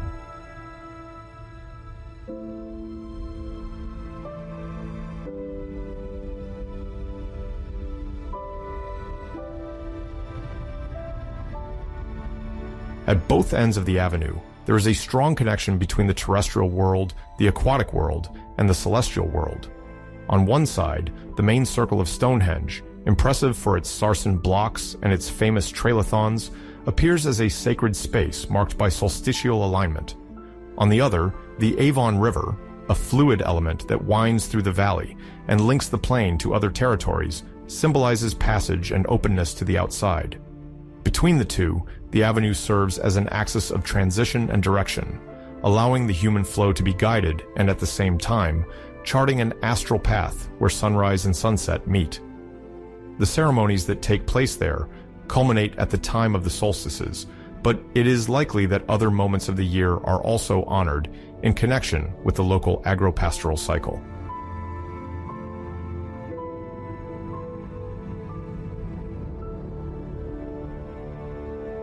This principle of a social calendar inscribed in the orientation of the monument is found elsewhere in European prehistory, as in some megalithic tombs oriented towards the equinoxes, or in enclosures where alignments highlight specific stellar events. However, Stonehenge is distinguished by the precision of its solstitial axis, combined with the existence of a visible and carefully structured access corridor. By betting on the avenue to extend and amplify the symbolic power of the monument, the builders shaped a large-scale scenic space where the sun becomes a major actor in the ritual. The avenue thus offers an immersive experience, guiding the gaze from the plain to the border of the circle, then into the interior of the enclosure, where the strongest cosmological aspirations are concentrated.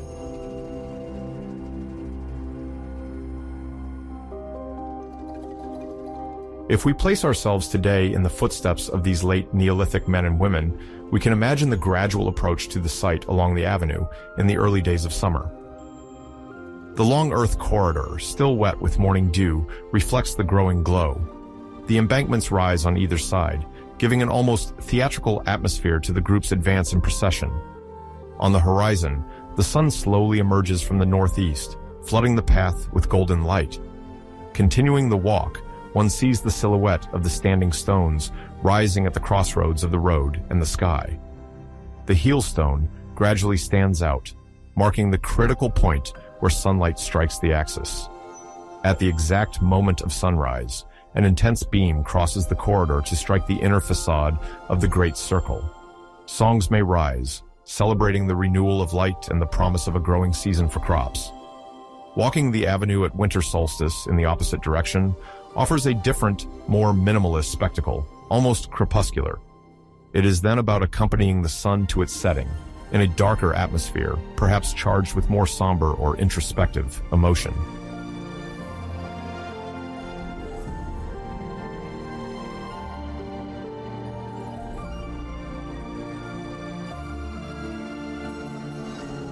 This dual seasonal polarity gives meaning to collective life. Indeed, the triumphant arrival of light at the summer solstice introduces a cycle of abundance and warmth, while the setting at the winter solstice calls for reflection on death, the rest of the earth, and the hope of the sun's future return. The avenue, connecting the river Avon to the stone sanctuary, amplifies this drama.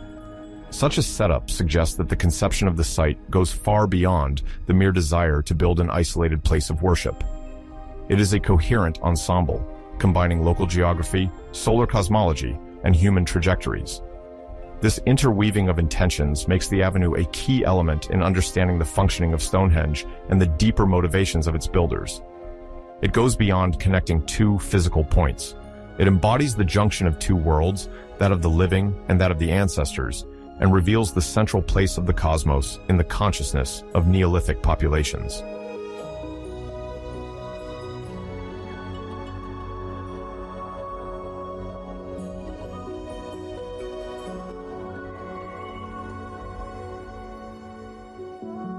Around 2600 to 2400 before Christ, a vast complex developed not far from Stonehenge in the same area of the Salisbury Plain. This site, now named Durrington Walls, features a complex circular enclosure about 500 meters in diameter, surrounded by an imposing ditch and bank. Archaeological research there reveals traces of dense seasonal occupation: wooden houses, hearths, waste pits, and pathways. According to the initial datings conducted by various teams, notably during intensive excavations in the early 21st century, the activity reached its peak at the time when the great trilithons of Stonehenge were erected.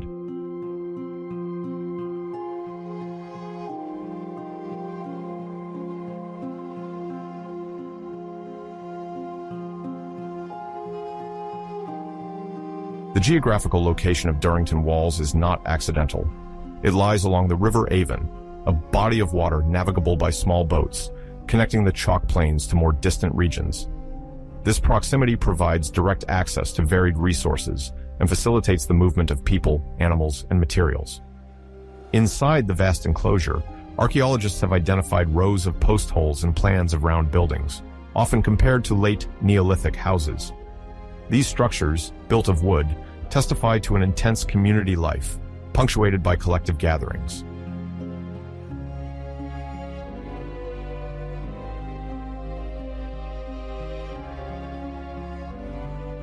The discoveries of pottery debris, meal remains, and tools confirm that the inhabitants of Durrington Walls organized large feasts, likely linked to ritual events.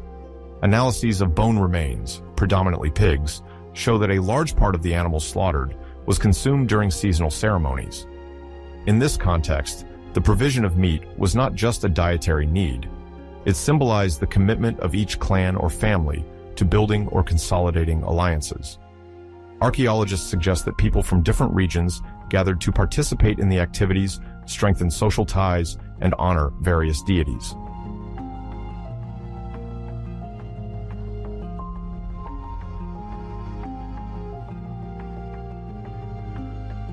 At the heart of this vast space is a particularly dense area with post-hole remains, often interpreted as a large number of supports for monumental buildings or wooden platforms. This accumulation attests to an intense use of the site over a relatively short period, probably a few decades or generations, before it was abandoned or transformed. Although the precise reasons for human withdrawal remain hypothetical, it is assumed that the ritual function of the area evolved, giving way to other funerary and ceremonial practices concentrated around the stone megalithic circles.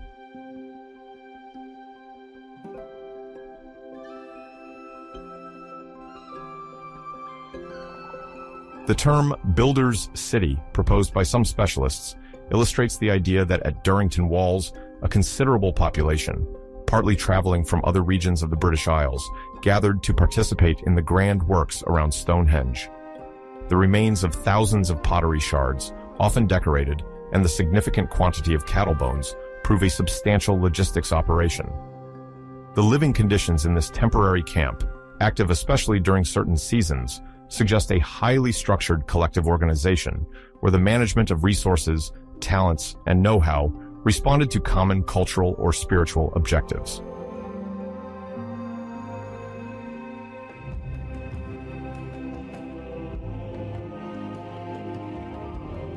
From the perspective of funerary ideology, the distinction between wooden and stone constructions is clearly evident. At Durrington Walls, the use of wood symbolizes life, transience, and the seasonal cycle. In contrast, at Stonehenge, the sandstone blocks, also known as sarsen, and the famous bluestones, embody permanence and ancestral memory. The wooden circles of Durrington Walls, just like Woodhenge, another enclosure located a few hundred meters to the south, also made up of posts arranged in concentric circles, reflect this duality. They mark a sphere dedicated to the living, which will eventually transform.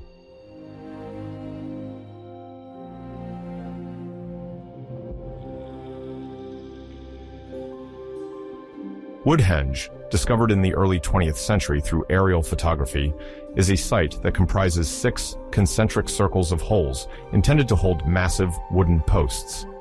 Excavations conducted from 1926 by Maud Cunnington revealed the complexity of the plan, as well as the presence of a central mound, now identified as the grave of a child.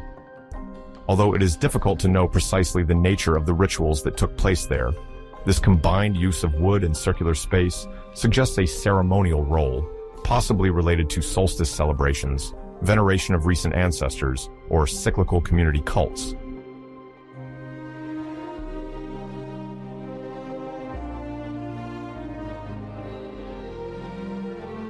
Archaeologists believe that Woodhenge and Durrington Walls are complementary components of a larger symbolic system.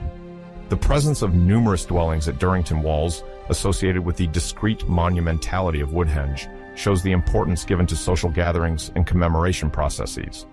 The wooden posts erected within these enclosures perhaps emphasized the spiritual dimension of growth, life, and renewal. While Stonehenge, made of stone, depicted permanence and the sometimes mythical connection with ancient peoples or tutelary spirits, Woodhenge seemed to celebrate the constant flow of successive generations.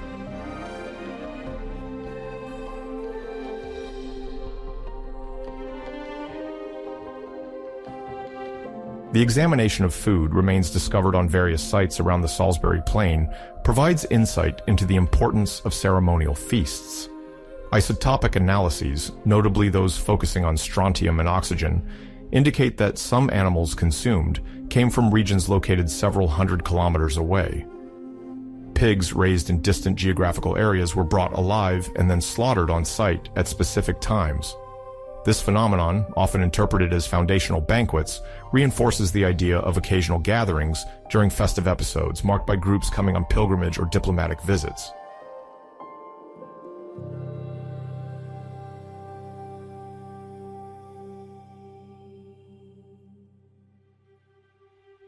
Moreover, research conducted at Durrington Walls has revealed a structure of paths and routes leading to the River Avon.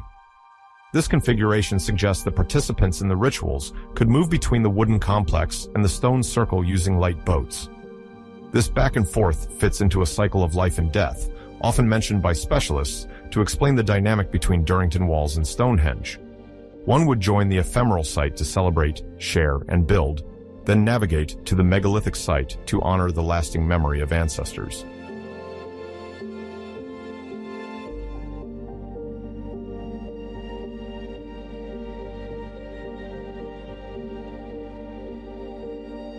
This ritual shuttle, made possible by the Avon River Network, was accompanied by symbolic rites of passage. Departing from Durrington Walls, where the group's energy concentrated on the present and the future, participants followed a marked route to Stonehenge, a sanctuary charged with the power of the past. Sedimentary studies on the banks of the Avon confirm that the river was intensively used at certain times of the year, although navigation remains hypothetical.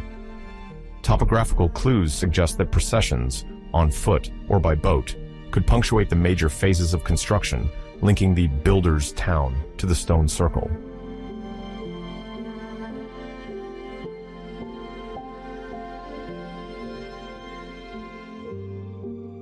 The collective excitement characterizing Durrington Walls is reflected in the remains of fireplaces, broken pottery, and sacrificed animal skeletons. Each feast, each offering, expressed social cohesion, supported by shared beliefs. The wooden houses, erected temporarily, highlighted the symbolism of gathering, a moment embedded in the long spiritual history of the plain.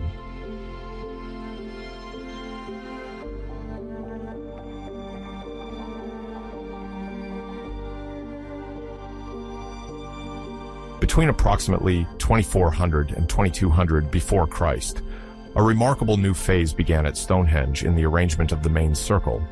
After earlier phases had already established a characteristic henge embellished with ritual pits and initial alignments, the prehistoric builders continued their work by centering the layout of the bluestones, those volcanic stones from the distant Welsh hills. Several blocks, once placed on the periphery, were then moved to form a tighter circle inside the monument, to which an internal ellipse or oval was added. This reconfiguration marks a second major moment in the overall composition, emphasizing a desire to concentrate attention on the Sacred Heart already defined by the solstitial axis. In this context, the hierarchical organization of space with distinct stone alignments enhances the site's ritual dimension.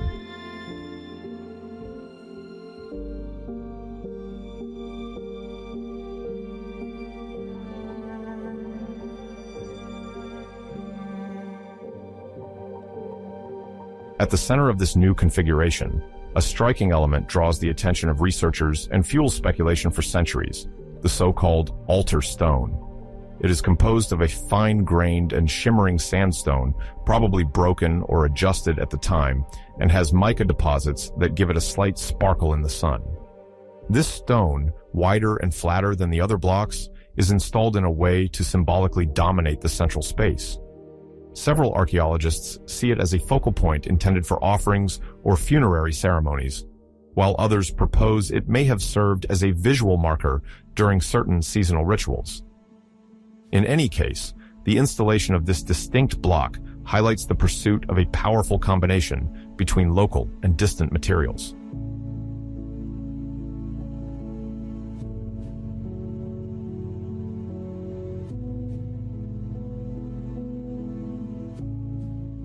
The decision to center the once scattered bluestones fits into this logic of unification. The internal ellipse that takes shape offers them a coherent framework, probably allowing participants to circulate around the altar stone through carefully arranged passages. The openings, or thresholds, provide access to the most intimate area of the monument, creating a ceremonial path marked by visual references. The volumes and heights of the blocks are thus calibrated to enhance the majesty of this core, while controlling the viewing angles and perspectives.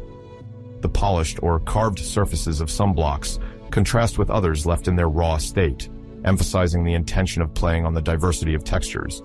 This staging can be understood as a choreography of light and shadow, meant to intensify the ritual experience.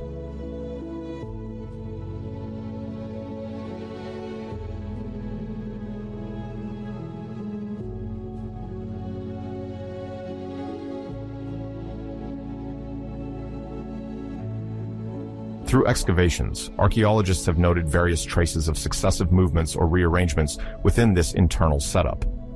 Some stone foundations suggest that blocks may have been removed or pivoted to refine the alignments, indicating an ongoing process of adjustments. Deposits of ceramics, human and animal bones, as well as charcoal, illustrate the intensity of ritual practices at the center of the circle. We can imagine processions converging toward this space, possibly at solstices or other astronomical markers, to deposit offerings or organize commemoration ceremonies. The feeling of a living sanctuary, modulated by successive generations, emerges from these multiple interventions that highlight the symbolic value attributed to each block.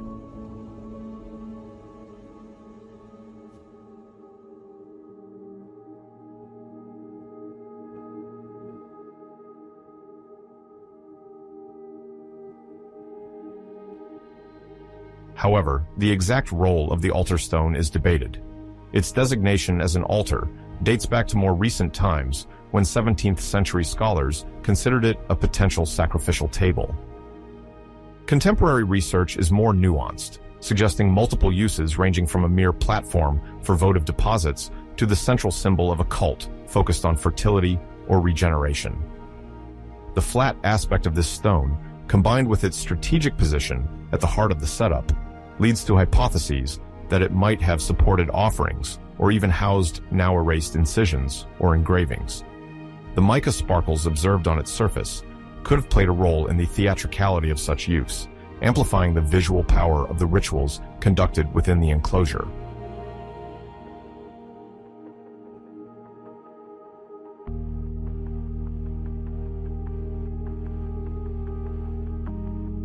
During the period between 2400 and 2200, this time also coincides with the rise of new metallurgical techniques in the region, leading to the gradual introduction of bronze objects and the development of large-scale trade links.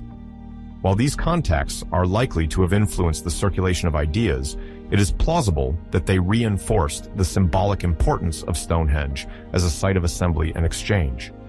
The reorganization of the bluestones, made possible by a substantial workforce and already proven skills, is thus aligned with a broader context of cultural renewal. The groups visiting the plain could bring new objects, beliefs, or rituals. In this changing environment, attention to the details of mineral arrangement appears as a meaningful gesture of perpetuation, while incorporating external contributions.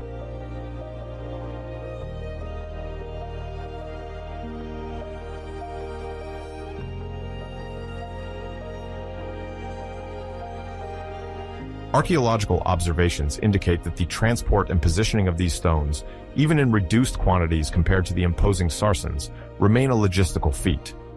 It was necessary not only to mobilize groups of workers, but also to anticipate the terrain constraints to move blocks often weighing over a ton.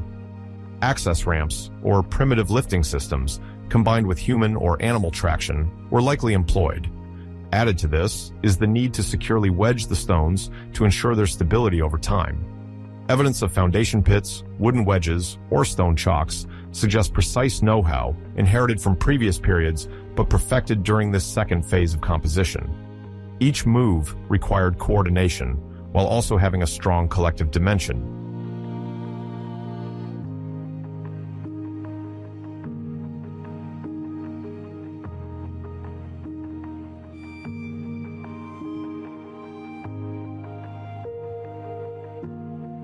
The coexistence of local sandstone, the sarsens, and rocks from distant lands, such as the bluestones, now gives Stonehenge a hybrid character. This mineral mixture reflects a desire to integrate distinct materials to create a shared narrative, unifying various origins around a sacred center. The communities that could claim a part of this geological makeup thus found a gathering point transcending boundaries.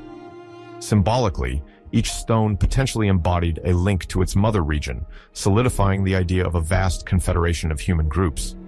The introduction of the altar stone and micaceous sandstone of yet another type enriches this plurality while occupying a central role.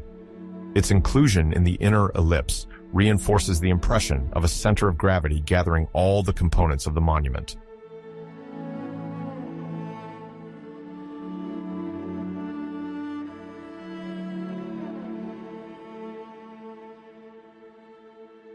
Among many specialists, the notion prevails that this stage of development marks the culmination of a carefully thought-out plan, completing a process begun with the installation of the first bluestones.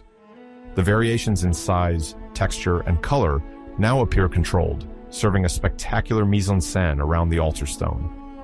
Excavations indicate that access routes and soil disturbances associated with ritual deposits show a concentration of activity during this period. Radiocarbon dating evidence points to the first half of the third millennium, supporting the hypothesis that these modifications also reflect the emergence of an elite or ruling group capable of mobilizing resources and labor. On one hand, the spiritual aspect, embodied by the enhancement of the center, draws attention to the power of ancestors and the astral dimension. On the other hand, the spectacular nature of the inner ellipse suggests a desire to create a common gathering space where political alliances and exchanges strengthen under the shadow of stones, drawn both from the local terroir and distant horizons, now closely linked. Other architectural features still remain to be fully clarified.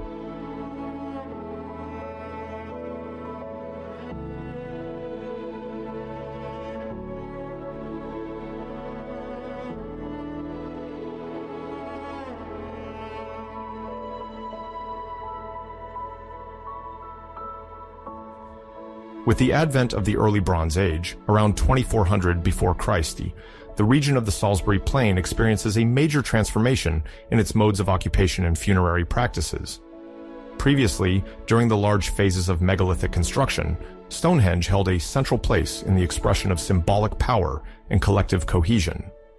However, from the moment when local societies began to use new materials such as copper and gold to craft prestige objects, we witness the emergence of an elite possessing sumptuous goods and much more extensive trade networks than before. This results in the multiplication of isolated burial mounds, or ones organized in groups, called barrows in English, which spread out throughout the landscape around the Great Stone Circle.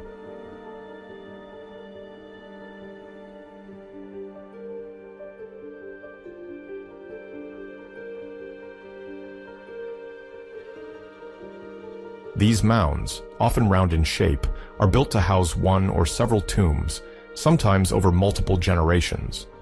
One finds simple tumuli consisting of a single funerary chamber, as well as more elaborate complexes where several vaults are superimposed at different times.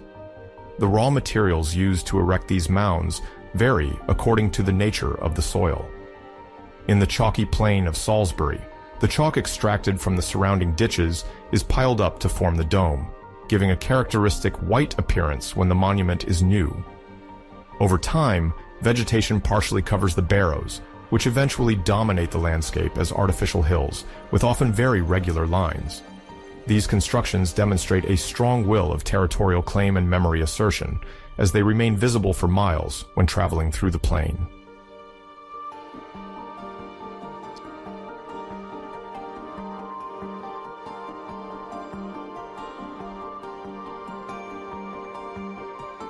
Simultaneously, in certain individual tombs, we observe the deposition of metallic objects and exotic stones, which contrasts with earlier practices where the presence of metal artifacts was more rare.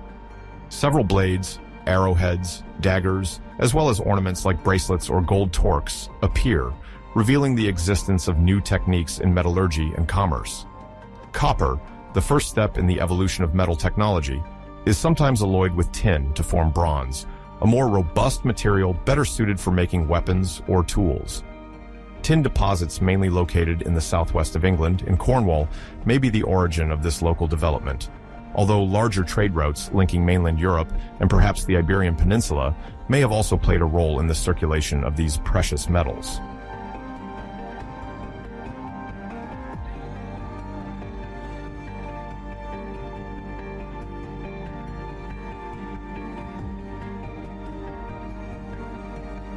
As for gold, it possibly originates from different geological zones, sometimes quite far away, underscoring the extension of trade networks over very long distances. Amber beads, imported from regions bordering the Baltic Sea, have also been discovered in some graves. This amber, particularly appreciated for its warm color and supposed protective or medicinal virtues, constituted a sign of social distinction for those who possessed it.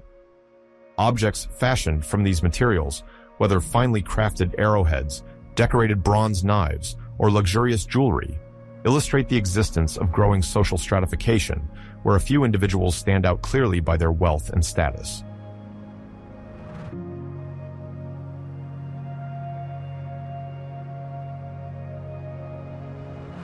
The choice to erect multiple barrows in the immediate vicinity of Stonehenge clearly reflects the spiritual and historical attraction of the stone circle, even though it is no longer the only center of monumental construction.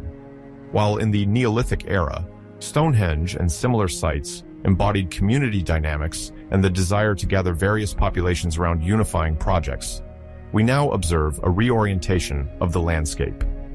The more individualized barrows likely respond to the need to display the prestige of particular families or clans, with each burial mound revealing itself as a distinct land and symbolic marker.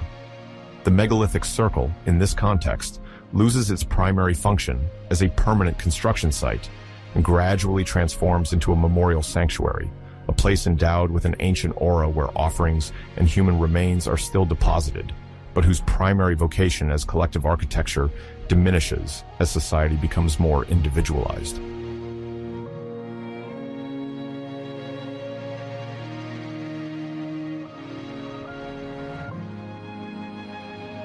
For a foreign observer, this shift is explained by the conjunction of several factors. First, mastery of metallurgy gives certain groups the ability to accumulate wealth and power by controlling the production and distribution of weapons or prestige objects. Next, the resulting social structuring leads to the establishment of more hierarchical funeral rituals, focused on the celebration of elite lineages. Concurrently, The circulation of precious goods such as gold, amber, and tin fosters the development of a culture of competition and display, in which each barrow reflects the power of a group. The stone monument, inherited from earlier times, is still perceived as a sacred landmark and a guarantee of spiritual continuity, but it is no longer the exclusive center of religious and political life.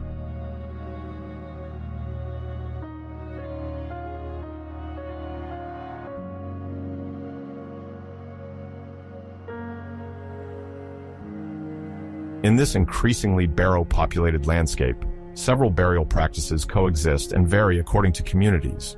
There are inhumation tombs, where the body is placed whole in a pit, sometimes accompanied by ceramic vessels, tools, and weapons.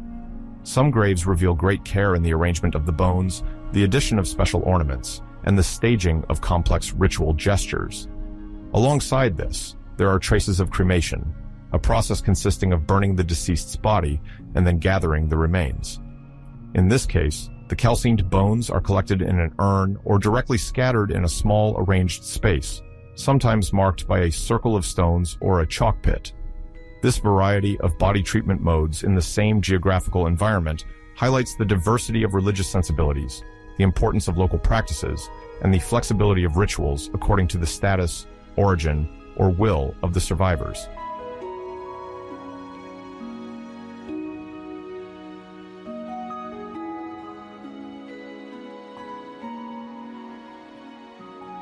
Through these burials and cremations, the image of an increasingly vast cemetery is created around Stonehenge, combining both the stone monumental, inherited from the past, and new earthly symbols in the form of imposing barrows. The accumulation of barrows all around reinforces the sacred and commemorative dimension of the site, establishing a true funerary landscape whose significance goes beyond the simple local framework. One can imagine that the high-ranking families or tribal leaders, by burying their dead near Stonehenge, sought to fit into an ancestral tradition or claim a privileged connection with the supernatural powers associated with the site. The alignments of barrows on the ridges, visible from some parts of Stonehenge, thus form a sort of mortuary crown, a symbolic arc linking the earth to the sacred history anchored in the stones.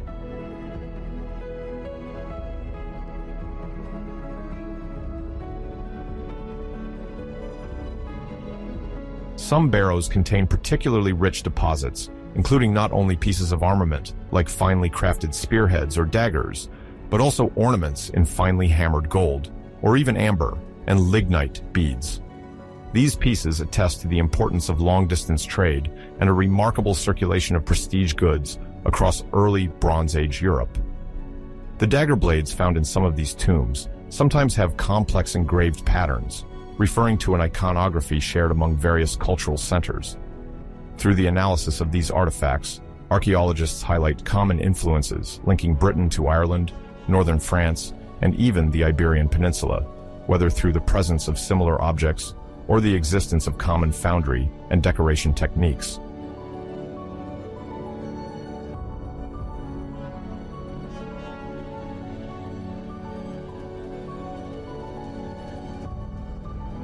Consequently, the landscape surrounding Stonehenge gradually transforms into a vast space of identity assertion, where each family group marks its difference and prestige through funerary monuments whose size and richness vary.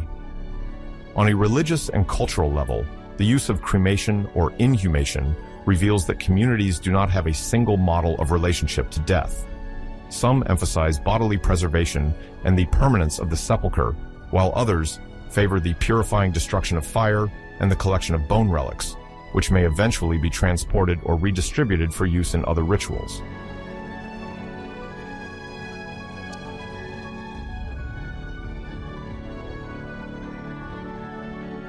Simultaneously, the presence on these sites of axes, jewelry, and sometimes decorated ceramics indicates the ritual importance of the offerings placed to accompany the deceased into the afterlife. So-called bell beaker ceramics, recognizable by their flared shape and geometric patterns, are regularly associated with this period and suggest a broader cultural phenomenon, often referred to as beaker culture or campaniform culture in Anglo-Saxon literature. The rise of these vases, found in different regions of Europe, indicates active maritime or land contacts that allowed the diffusion of similar artistic styles and ceremonial practices. This shared culture reinforces the connections between the populations of the Salisbury Plain and more distant societies, consolidating Britain's role as an exchange hub in the west of the continent.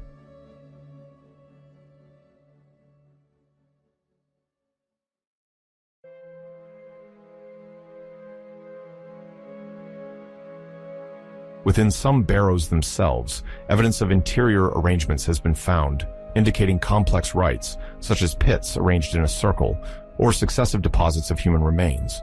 An individual buried and then moved, or collected skulls brought in a second phase. These reopenings of tombs suggest that the living regularly returned to the burial site to conduct commemoration ceremonies or to bury other members of the same lineage. Associating one's own grave with an ancient barrow, already filled with symbols, undoubtedly strengthened the legitimacy of a group by drawing on the sacred power accumulated over time.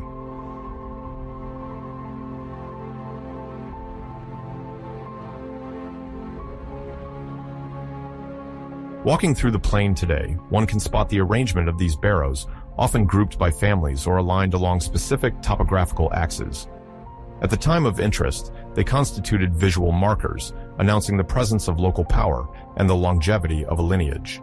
The elites sought to maintain a form of monumental competition, erecting larger barrows or adding increasingly luxurious furnishings to stand out from their neighbors. All this fits into a new understanding of property and social hierarchy, reflected in the unequal distribution of resources and increased control of metallurgy. It is likely that local communities were structured around chiefs or dominant lineages, who orchestrated the production and distribution of metal objects, attracting alliances and dependencies.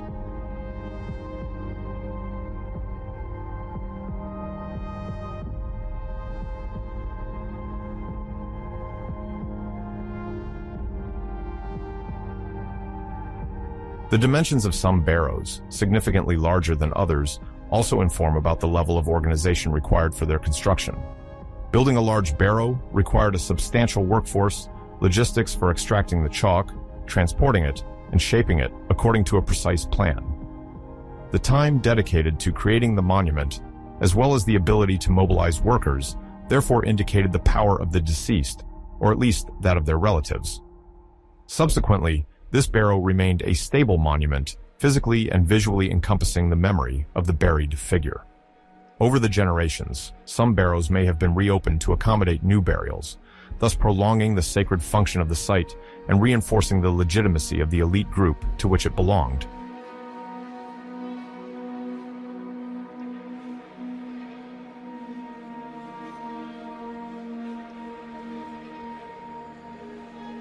As funeral practices diversified, Stonehenge as a monumental structure lost its foundational role as a major collective construction site. Now, the focus was more on the memory of prestigious ancestors buried within scattered barrows. This does not signify the complete abandonment of the stone circle. It continues to play an important ritual role and remains a point of occasional gathering, perhaps during ceremonies related to solstices or other seasonal festivities. Nevertheless, there is no longer evidence of major stone lifting endeavors or massive rearrangements within the circle.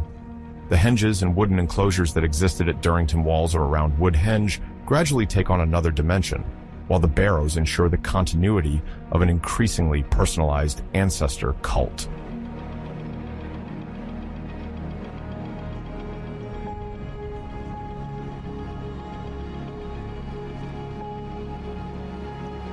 Among the most well-known tombs of this period is that of an individual sometimes nicknamed the Amesbury Archer, discovered not far from Stonehenge and dated to around 2300 to 2200 before Christi. His skeleton, accompanied by remarkable objects such as archers' wrist guards, flint arrowheads, bell beakers, and gold ornaments, embodies this transition toward a male elite closely associated with weapons and symbols of prestige.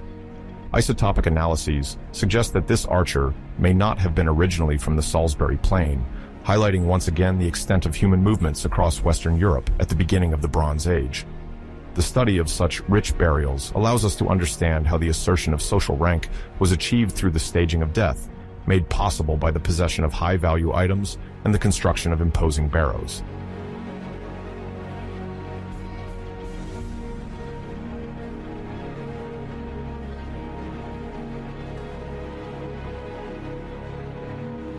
Around 800 before Christ, the pace of construction that once animated Stonehenge slowed significantly. Local communities no longer deployed the vast resources they once did. Yet, new circular pits began to appear on the periphery of the monument. These structures, sometimes incomplete, reveal a final desire to reshape the sacred space, even if their execution remains partial.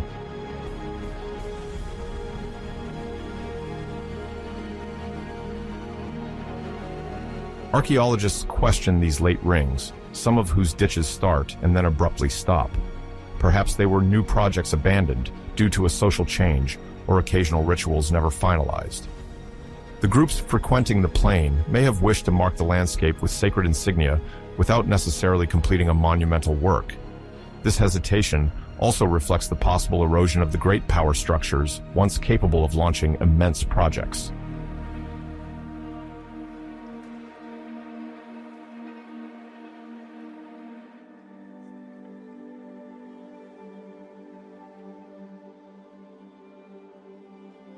In addition to these pits, previously erected stones sometimes fall due to erosion and ground movements.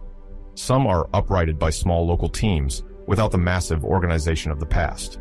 For specialists, these interventions demonstrate a persistent attachment to the monument, but also a decline in technical coordination. Instead of planning large projects, they content themselves with briefly stabilizing some elements threatened by natural hazards.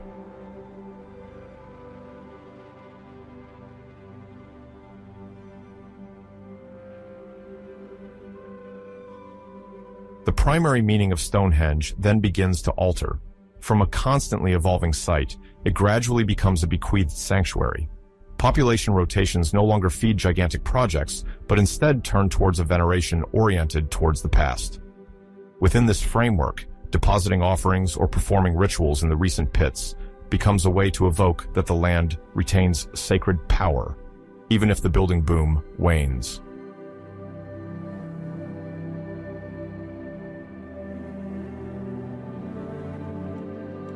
During this period, Western Europe is undergoing significant social changes. The old elites capable of organizing the raising of massive blocks fragment or redirect their means. In the Salisbury plain, the construction of unfinished late rings may reflect a gradual detachment from monumental conception. Collective goals are refocused on more modest activities, such as bronze metallurgy or the consolidation of trade networks less tied to major sites.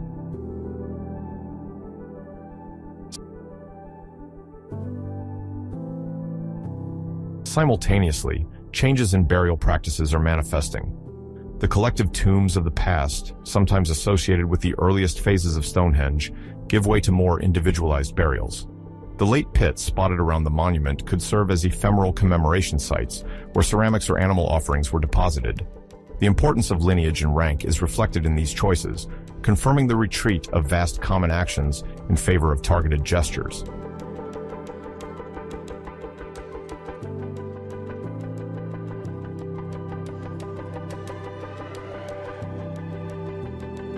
Environmental factors should not be overlooked, as climate can influence soil stability. Seasonal variations in the water table or even freeze events accelerate the degradation of improperly set blocks. Again, the spot corrections do not equate to a large-scale project. The impression is that the monument retains a revered status, despite less investment, as if one of the priorities simply becomes to preserve it.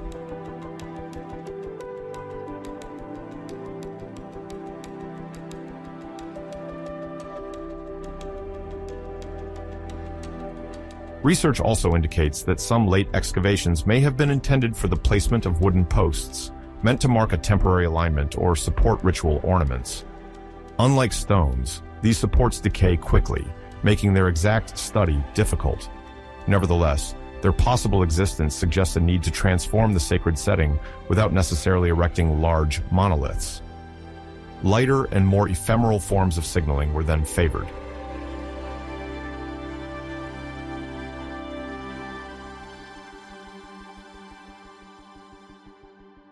Between 800 and 600 before Christ, collective celebrations around Stonehenge seem less imposing but still significant. These late pits, whether unfinished or briefly used, attest to a tenacious cultural attachment. People still came to mark the plain, even if the fervor of the great construction phases had dissipated. The monument remained an ancestral landmark amid a society undergoing reconfiguration, oriented towards other priorities.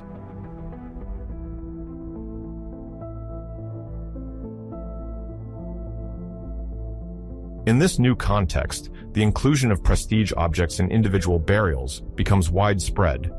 Barrows or burial mounds, often quite visible, begin to appear. Their concentration increases after 600 before Christ, reflecting more marked social hierarchies.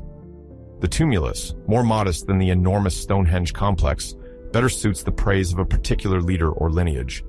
Communities thus prefer to multiply isolated funerary monuments rather than continue a single central structure.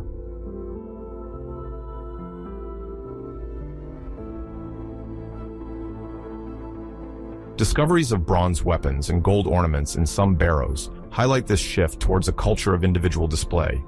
Stonehenge, for its part, ceases to be the scene of major work. No new circles are erected, and the importation of distant stones is no longer current. The rare interventions consist of maintaining the existing structure, sometimes repairing a section of the ditch, but there is no longer talk of expanding the complex.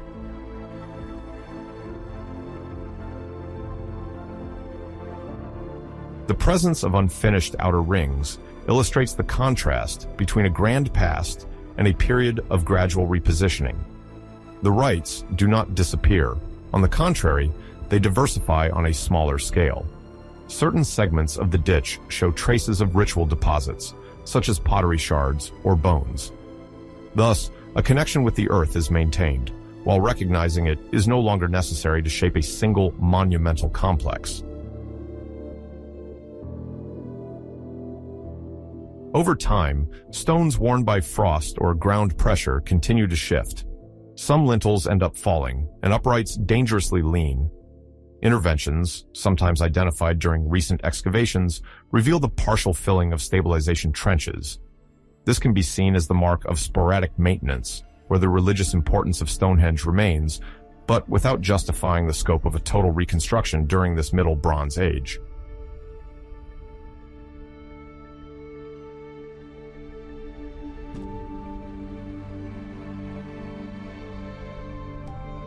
Ultimately, the monument evolves towards a reference sanctuary rather than an active construction site. The late pits, difficult to date precisely, prove that there remains a desire to symbolically take ownership of the plain. Yet, the bulk of collective energy is invested elsewhere, notably in the erection of barrows. The prestige associated with such burial mounds contributes to reshaping the landscape, to the point where Stonehenge ends up surrounded by graves, like a venerable heritage around which people gather.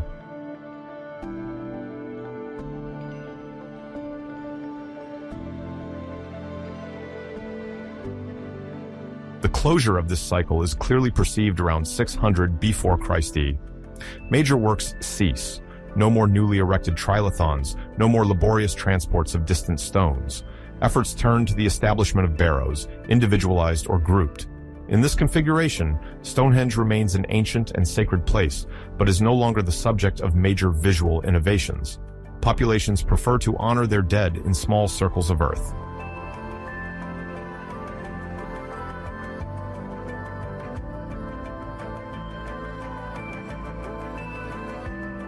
In the plain, the barrows are distributed on ridges or strategic locations, sometimes forming true aligned cemeteries. Each mound indicates the existence of an elite or a group wishing to assert its presence. Offerings from the Bronze Age, such as finely made flint arrowheads or amber beads, signify the desire to display a distinct status while maintaining a connection with the ancestors. Stonehenge, now surrounded by these numerous individual markers, persists as an ancient sanctuary, to which no more imposing structures are added. Instead of erecting new trilithons, there is a focus on maintaining a shared memory, sometimes through simple maintenance tasks or discrete ceremonies. Solar rites or seasonal alignments, once at the heart of megalithic staging, likely become less spectacular, replaced by celebrations more intimately tied to the family trajectory of each clan. In this way, the entire funerary landscape illustrates the transition from a communal age to an era marked by the individualization of statuses and the multiplication of dispersed memory sites, and all of this is inscribed here.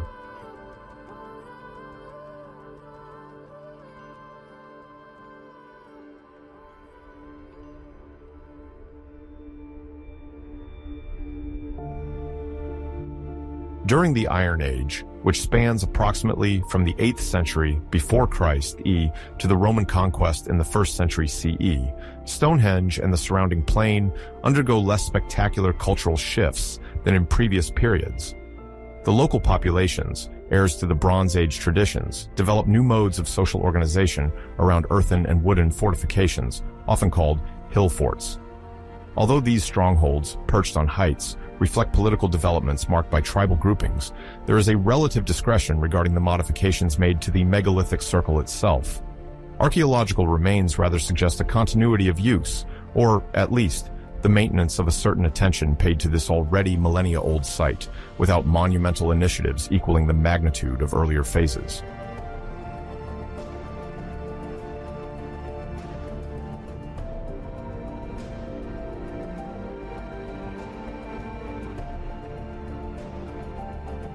The major changes of the Iron Age mainly focus on how the inhabitants utilize the rural space. Communities practice mixed farming, cereal cultivation, and livestock farming, supported by a barter economy and small regional markets. Defensive structures, such as those at Danebury, a significant fortified site located nearby, illustrate the desire to control certain passages and to guard against potential attacks. Yet, when examining the traces in the Stonehenge area, there is little evidence of direct transformations aimed at the Great Circle or its immediate surroundings. The plain, nonetheless, retains its spiritual and memorial value, as the presence of ancient burial mounds, relics from the Bronze Age, recalls the long history of these landscapes, shaped since the Neolithic.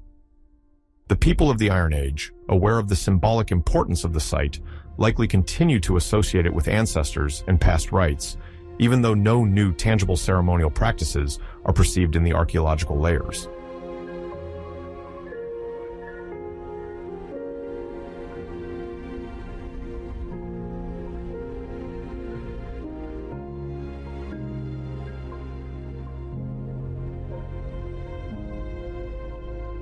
This period, however, sees the construction of agricultural enclosures, small ditches limiting pastures, and new road layouts connecting various strategic points. Land routes cross the region to transport cattle, facilitate exchanges between neighboring tribes, and ensure a link to the southern coast, from where external goods sometimes arrive. Metal objects, tools, or weapons are often found deposited in certain pits, suggesting the existence of votive rites or offerings aimed at maintaining harmony with invisible forces, perpetuating a sacred relationship with the territory. Stonehenge could continue to play an indirect role in this symbolic universe, remaining an imposing landmark or even an identity marker for communities settled several kilometers around.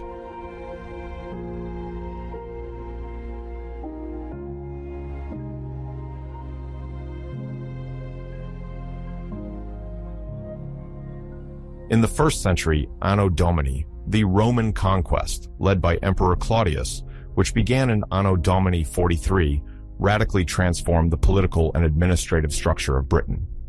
The Roman legions, followed by settlers and merchants, introduced a more systematic road network typical of the empire, which coupled main roads with secondary roads. These roadways facilitated troop movements, tax collection, and the growth of commerce. In the Salisbury Plain region, several Roman military camps were established, and possibly the creation of roadside stations where travelers and soldiers could stop over. Routes connecting forming urban sites, like Venta Belgarum, Silchester, or Bath, segmented the territory. Thanks to reconstructed maps and archaeological surveys, we better understand the integration of the plain into this imperial web. Stonehenge thus found itself included in a province managed by Roman administration, but its status was quite different from the religious centers of the Roman era, such as temples dedicated to Gallo-Roman cults or the baths of large cities.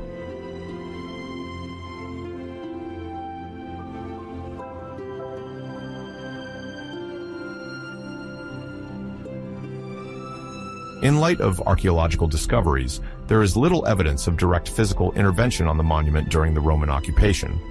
A few Roman tiles or fragments of late pottery have been unearthed from ancient pits, indicating that individuals passed nearby or may have temporarily used the area for modest installations. However, no excavation reveals the construction of a Roman sanctuary, nor the establishment of typical structures like circular temples in the Celto-Roman style. The Romans, renowned for their ability to reinterpret and integrate various sacred sites according to their needs, do not appear to have reused Stonehenge as a major worship site. Perhaps they recognized it as ancient, whose origin was so distant that they saw it merely as a curiosity or a relic of a pre-Roman past.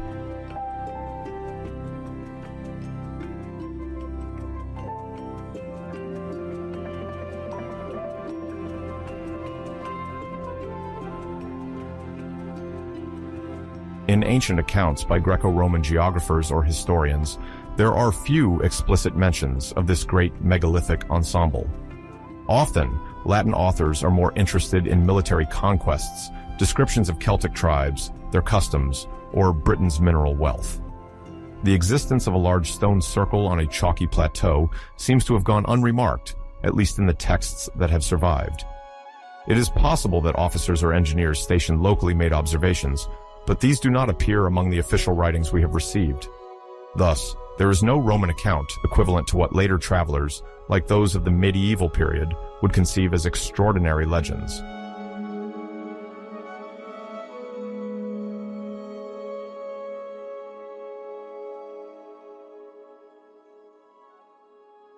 The Salisbury Plain, now crisscrossed by Roman roads equipped with milestones, also includes several rural villas, properties of Romanized notables who manage their agricultural estates. On the outskirts of these structures, one sometimes finds mosaics, private baths, and irrigation networks, symbols of progressive Romanization.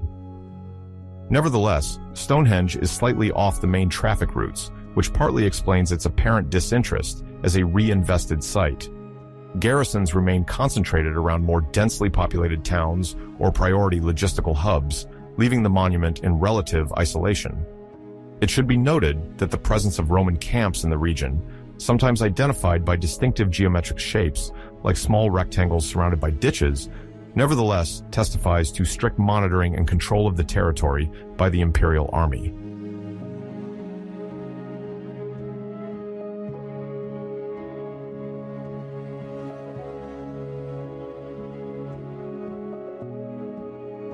For the indigenous communities who persist in the vicinity and whose daily life is now influenced by Roman laws, taxation, and administration, Stonehenge may continue to represent an anchor in their collective memory.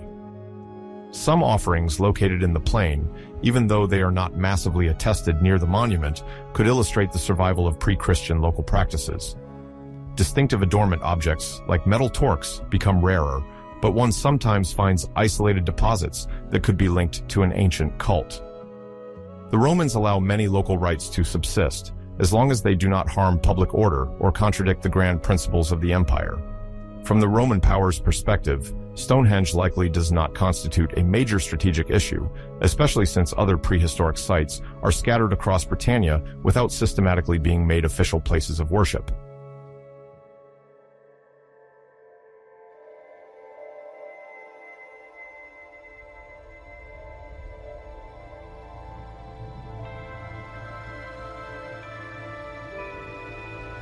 Over the decades, some megalithic monuments in Great Britain have suffered partial destruction when stones are removed for construction projects or when the land is developed for agriculture. However, judging by the relatively preserved state of the circle, Stonehenge was not dismantled on a large scale during the Roman period. Its size and circular configuration, coupled with the reputation it likely already had as an ancient sanctuary, may have protected it from purely utilitarian use. The Roman view of a potentially sacred or at least revered site might have played a role in keeping these stones intact. While some stones may have been moved or cut during other periods, there does not appear to have been a concerted effort to destroy the whole site. The legionnaires, merchants, or settlers who passed by might have sometimes wondered about these strange alignments, but left no written record of their thoughts. it's conceivable that some might have made animal sacrifices or simple spontaneous offerings, maintaining a form of homage despite the absence of an official cult.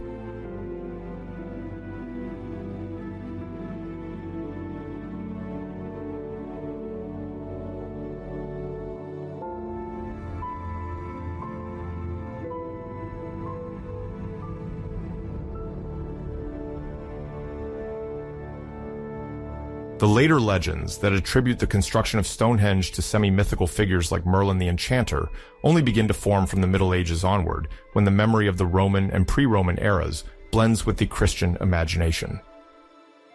During the period in question, that is, the first centuries of our era, the monument survived successive occupations while remaining essentially a landmark in the landscape. The longevity of its aura is due as much to the monumentality of the stones as to the already considerable age of the site at the time of Roman domination. The few material discoveries from this period seem to indicate occasional visits without suggesting a dedicated cult or massive reappropriation.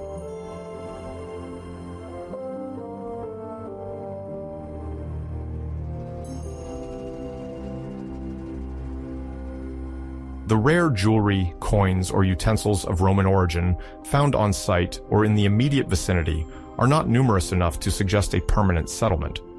Similarly, no Latin texts describe Stonehenge as a temple dedicated to any particular deity. Empire officials preferred to highlight the construction of new forms, baths, and temples aligned with the Roman model in emerging cities. The plain thus becomes known for its agricultural potential and its role in military logistics, facilitated by an extensive network of roads. The garrison officers are mostly concerned with maintaining Roman peace, also called Pax Romana, and securing supply routes. Some epigraphic discoveries mention dedications to Jupiter or Mars in the area, but none are directly associated with local megalithism.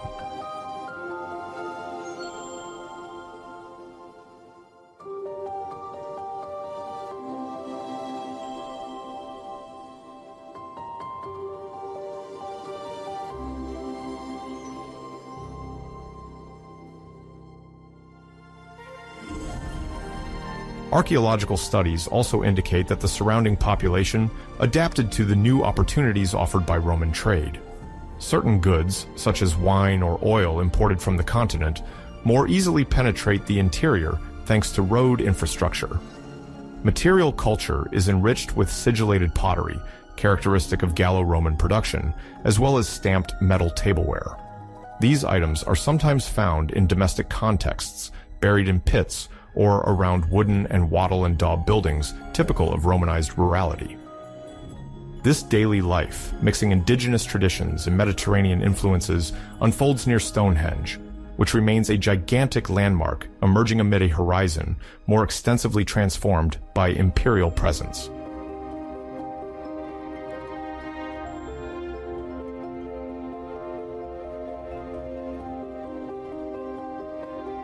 Despite this Romanization, no confirmed major imperial road crosses the immediate site of the circle, keeping it away from the usual photography of ancient cartography.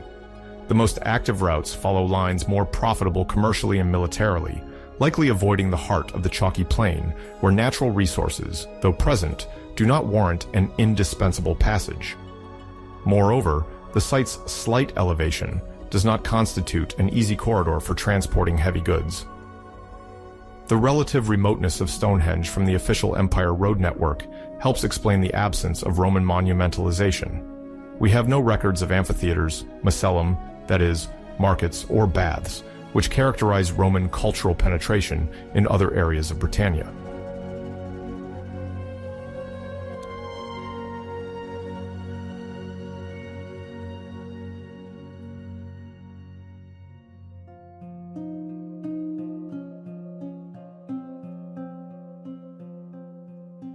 Sources thus show us a place that remained apart, perhaps perceived as a symbol preceding the Roman gods. The local elites, though they Romanized their homes and lifestyles, did not undertake to redevelop this ancestral circle. Consequently, Stonehenge passed through the Iron Age and Roman occupation without undergoing major transformation, while retaining a spiritual resonance and potential for wonder among surrounding populations, both indigenous and from the continent. Modern excavators, early confronted with the mystery of its origin, have not discovered massive clues of adjacent Roman constructions or ritual deposits that would have conferred upon it the status of a sanctuary integrated into the state religion.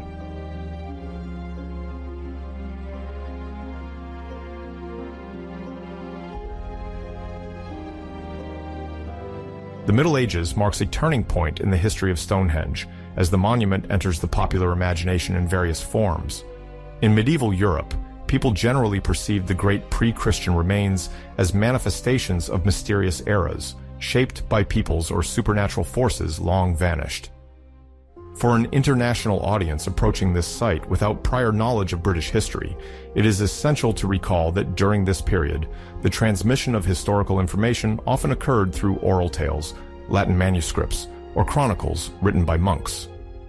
Access to written works being limited, these sources remain partial and imbued with religious or legendary visions.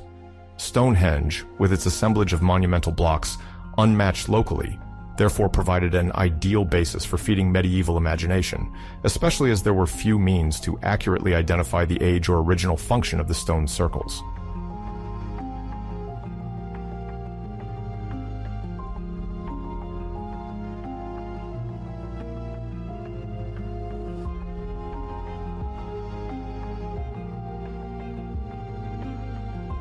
Over time, the toponym Stonehenge appeared in documents from Anglo-Saxon England. This name generally derives from two linguistic elements, stone, which means stone, and a second term, hensk or hinge, whose root evokes the idea of hanging or hinge.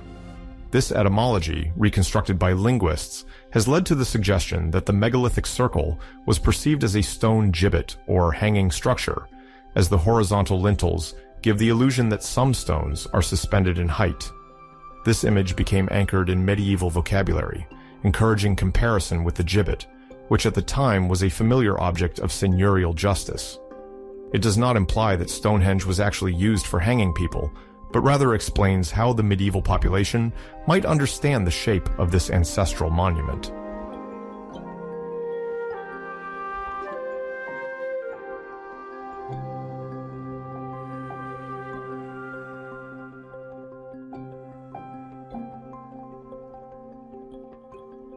Monks and clerics, who were among the few literate individuals of the period, played a crucial role in preserving and disseminating the earliest written interpretations of Stonehenge.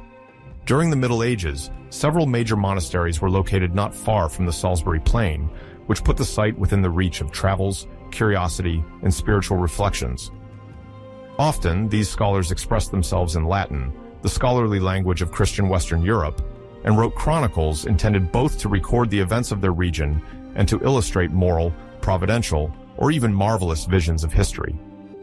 In the 13th century, some chroniclers mentioned Stonehenge by associating it with stories of legendary foundations, sometimes attributed to Merlin, the iconic wizard of the Arthurian cycles. This figure from British mythology, widely popularized by medieval literature, appeared as the potential builder of inexplicable works, of which Stonehenge could have been the fruit.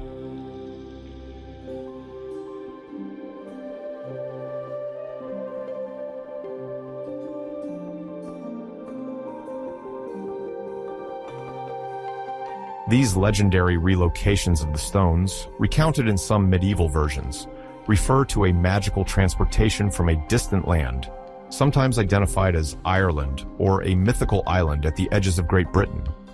In these stories, Merlin is said to have mobilized giants or used spells to uproot the blocks from their original ground before placing them on the plain.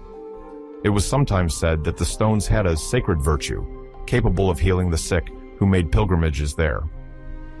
Of course, these versions are not based on any archaeological observation, but they testify to how medieval people tried to fill their ignorance of prehistoric knowledge by resorting to the supernatural. To those who read or heard these stories, Stonehenge could only come from an extraordinary project, carried out by almost divine forces, because the idea of transporting or carving such blocks seemed unimaginable with the techniques known in the Middle Ages. These stories then testify to the power of wonder the monument exerted on visitors.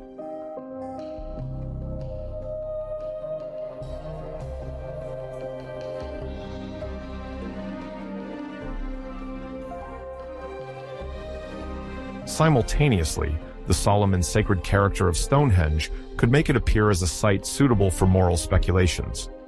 In Christian Europe, any pre-Christian monumental work often gave rise to interpretations around sin, divine judgment, or the vanity of pagan accomplishments. Researchers have noted a few texts or passages from homilies that evoke pagan monoliths as warnings. Medieval moralists could thus describe Stonehenge from the perspective of a remnant of ancient magic, forgotten rites, or a sign that God supposedly left to remind of the fate of those who did not follow the true faith. Sometimes, it was seen as proof of the great antiquity of the world, to show that God allowed men to ignore many mysteries of past ages. The very idea of a pagan site, thousands of years old, did not fit with biblical accounts of the creation of the world, but the medieval church tried to reconcile the existence of these monuments with the necessity of explaining that salvation could only arise from Christianity. Stonehenge thus became an object of theological curiosity, on which some scholars practiced their scriptural scholarship or talent for moral exegesis.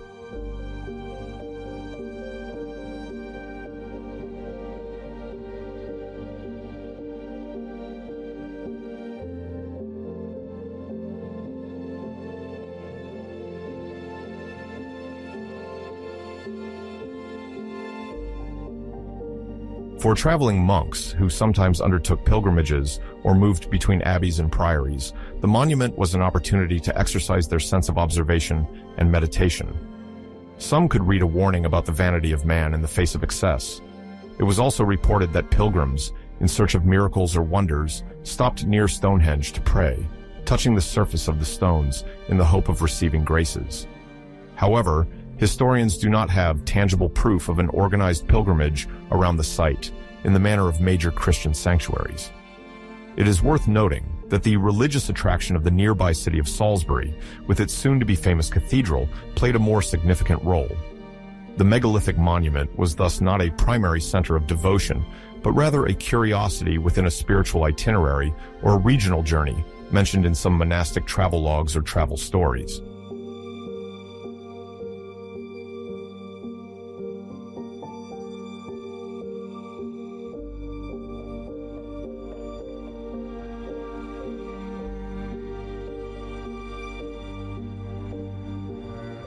From a toponymic point of view, the Saxon variant that would give Stonehenge coexists with other medieval names, sometimes less attested in sources, but which reinforced the aura of mystery around the site.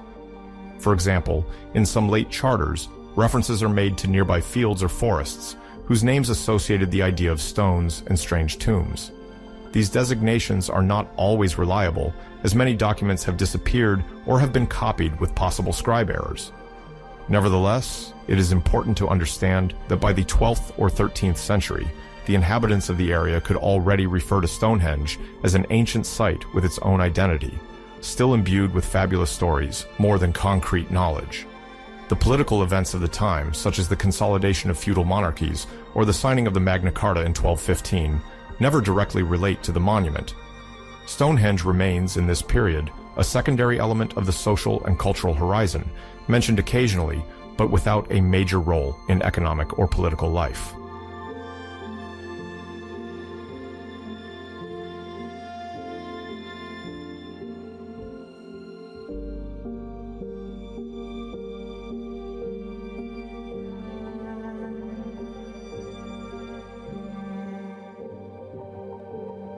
If one consults the medieval chronicles that mention Stonehenge, two main approaches are prevalent. The first views the erection of the monument as a prodigy achieved by Merlin or other supernatural entities. The second suggests the involvement of giants or unknown pagans, sculpting an ancient temple. The Druidic idea was not widespread, but some saw it as an archaic Celtic cult, reflecting the mythical heritage of the pre-Christian world. Without archaeological evidence, the mystery fueled the collective imagination.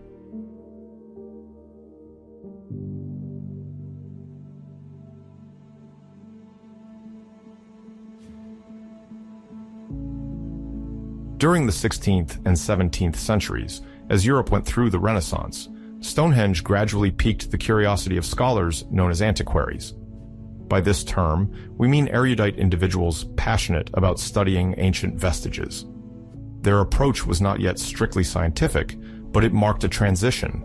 They recorded observations, drew plans, and proposed various interpretations.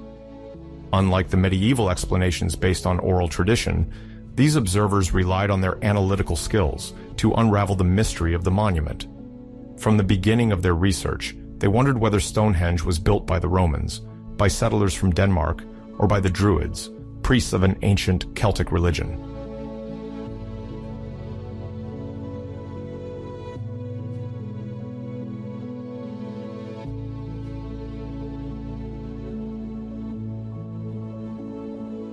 In the 16th century, a few authors ventured onto the Salisbury plain to note their first impressions. John Leland, born in 1503, an English humanist, observed the large blocks arranged in a circle, gathering basic data. William Camden, born in 1551, renowned for his work Britannia in 1586, pondered the identity of the builders and suggested a possible link with the Roman presence, without providing certainty. The sketches of that period remain rudimentary, but testify to an emerging interest in the methodical study of prehistoric monuments. The prevailing idea was already that Stonehenge was not merely a fortuitous pile of stones, but could be an ancient architectural achievement.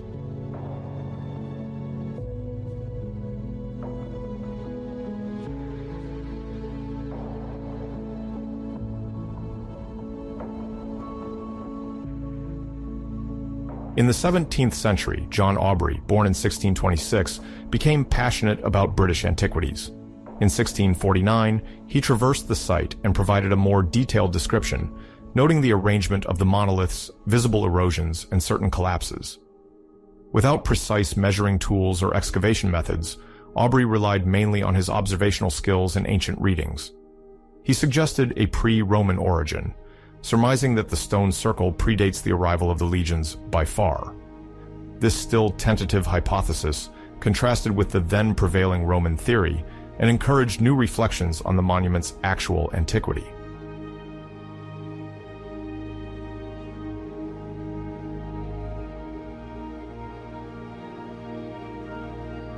Architect Inigo Jones, born in 1573, proposed a different vision. In a work published in 1655, he argued that Stonehenge was a Roman temple dedicated to the god Caelus, relying on the geometric precision and circular form.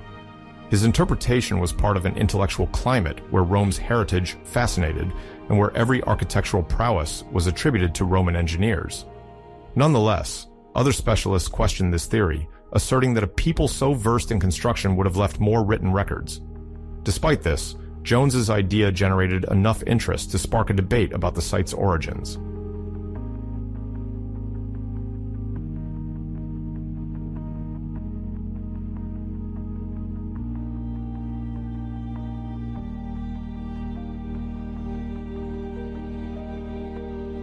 The 18th century saw the enthusiasm for Stonehenge amplify. Engravers distributed views of the monument throughout Europe, inciting the curiosity of an ever-expanding public.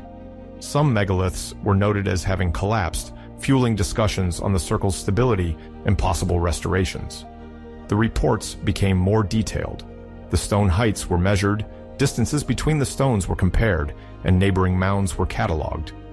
Although these surveys were still approximate, they laid the foundation for scholarly topography. In parallel, the debate on the site's origin expanded, vacillating between Roman conjectures, Danish invasions, and Celtic hypotheses.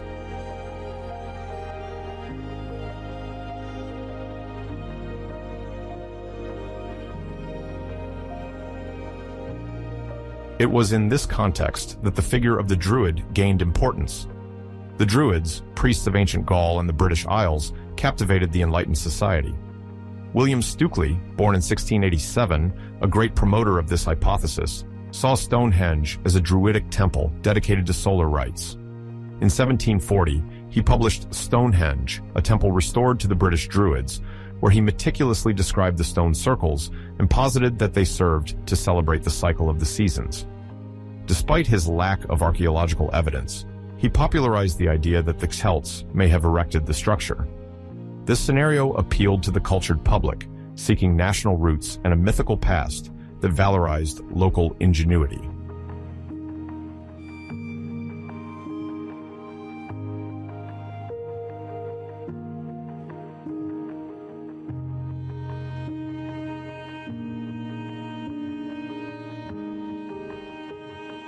Parallel to this, Stonehenge attracted the first foreign travelers, curious to gaze upon this site described in many accounts. French, German, and Italian travelers included it in their grand tour, bringing back drawings and notes. Printed guides began to mention the monument, attracting a wealthy clientele fond of ancient discoveries. The exoticism of the stone circle fueled various speculations. Some claimed to see it as a sacrificial altar, others as an astronomical observatory. Without systematic excavations, nothing could verify these claims. Speculations abounded, shaping an image of Stonehenge as a place of mystery. In social salons, fervent debates took place. Bloody temples, lunar sanctuaries, or works of giants, the explanations vied in imagination.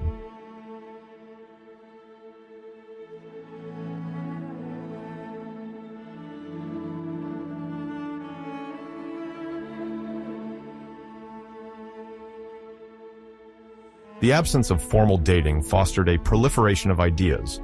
Without stratigraphy or a thorough examination of the subsoil, it was impossible to determine the exact age or chronological sequence of the constructions. Some pastors and scholars suggested it was a pre-Christian pagan sanctuary. Others preferred to see it as the work of Nordic invaders, sometimes called Danes. Stylistic and linguistic comparisons remained rudimentary, which did not allow a definitive conclusion. However, the controversy flared up. Pamphlets and treatises were exchanged, pitting those advocating for a Roman origin against those defending the Celtic or Scandinavian track. The arguments largely relied on the interpretation of ancient texts and the personal conviction of each author, without definitive proof.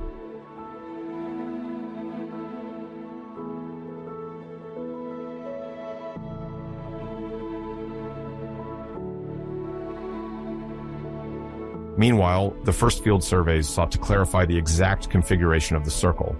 Attempts were made to measure each of the megaliths, note their inclination, and identify the lintels still in place. Researchers tried to compare the site's orientation with the sunrise during the summer solstice, suggesting an astronomical function.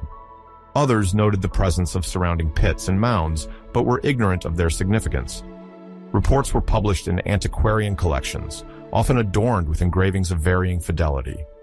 Throughout these investigations, Stonehenge emerged as an object of study in its own right, a symbol of British history, whose fame aroused the interest of the nobility and scholarly institutes. The question of why, in addition to how, began to be posed.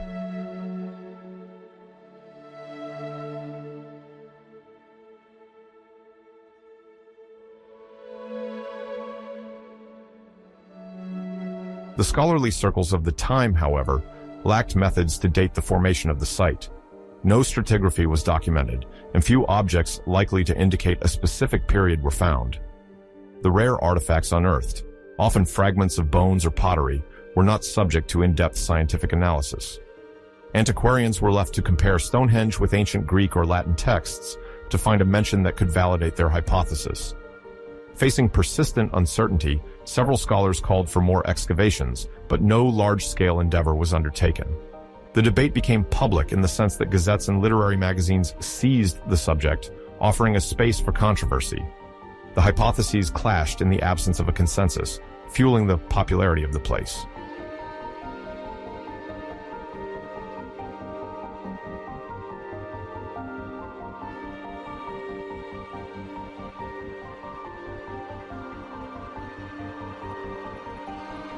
In this profusion of debates, the central question remained, who really built Stonehenge and at what time? The Roman and Danish theories retained their supporters, but the Druidic hypothesis gained prominence thanks to the enthusiasm for Celtic origins and the search for a prestigious national past. Additionally, the fascination with ancient religious ceremonies, real or idealized, gave a particular aura to the monument. The early precise measurements, published descriptions, and detailed engravings shaped a nascent archaeological consciousness. Due to the lack of rigorous stratigraphy and absolute dating, no unanimous conclusion emerged. While some considered Stonehenge as an ancient pagan temple, Others saw it as the work of a forgotten, advanced civilization, and still others as merely a whim of a mysterious, still unknown people.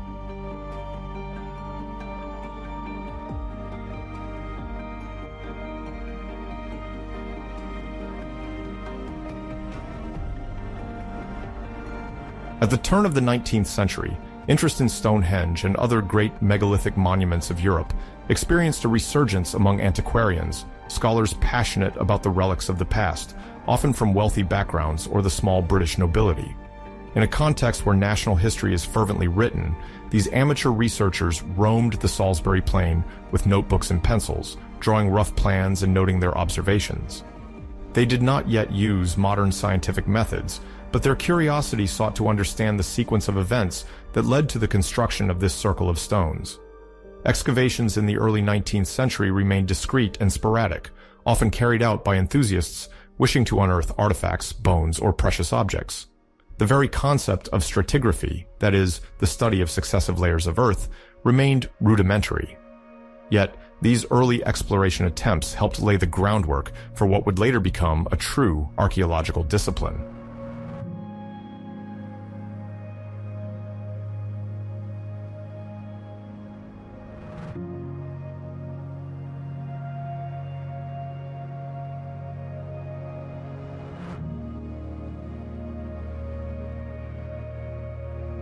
One of the notable pioneers of this period is Sir Richard Colt Hoare, born in 1758, a wealthy antiquarian particularly interested in the Wiltshire region and its burial mounds. Although he did not practice exactly what we would recognize today as a rigorous scientific approach, he recorded his discoveries in illustrated works. He undertook, with his colleague William Cunnington, excavations on nearby barrows to gather information about funeral customs. Their investigations around Stonehenge complemented the image of a complex landscape made of incineration pits, grave burials, and deposits of metal artifacts. The plans drawn by Hoare, even if they lack topographical precision by our contemporary standards, allow scholars to clearly envision the general arrangement of the structures. When he opened a tumulus, Colt Hoare noted the relative positions of human remains and objects, relying mostly on his instinct to determine the antiquity of certain layers. He did not yet have the exact concept of relative dating by tool typology, but he set the stage for the next generation.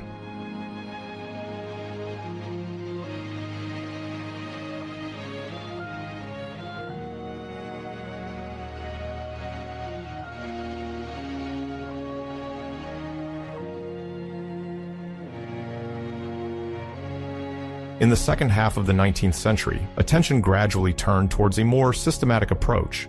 The idea of an open-air excavation that respects the different layers of soil and considers chronological superposition began to take root. Rudiments of relative dating emerged. Budding archaeologists started classifying objects according to their shape, material, and decoration in order to link these elements and deduce an order of antiquity. Flint arrowheads, for example, were compared to other samples found in various British regions, providing initial clues about the Neolithic, or Bronze Age. Similarly, pottery found at certain levels was evaluated in the absence of absolute dating. The style, thickness, or cooking method provided information about the chronological range. Correlations with finds from other London or European sites gradually suggested a more reliable time scale.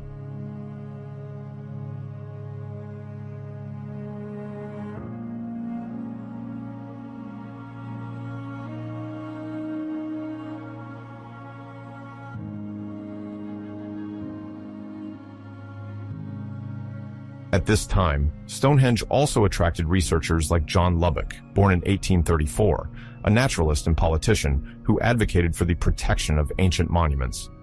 He contributed to the enactment of legislation aimed at preventing damage to prehistoric sites, as there was regular concern that private collectors might dismantle or fragment the stones to make curiosities. His influence weighed heavily on the awareness that serious study of Stonehenge could only be conducted by preserving the monument's integrity, including the pits and debris surrounding the megaliths. Similarly, Charles Darwin made a punctual visit to the site to study the action of earthworms on the gradual burial of stones, an astonishing approach that illustrates the diversity of scientific interests in the 19th century. The initial stratigraphic surveys remained limited and often guided by the quest for spectacular objects. but they initiated the transition towards a patient understanding of geological and archaeological layers.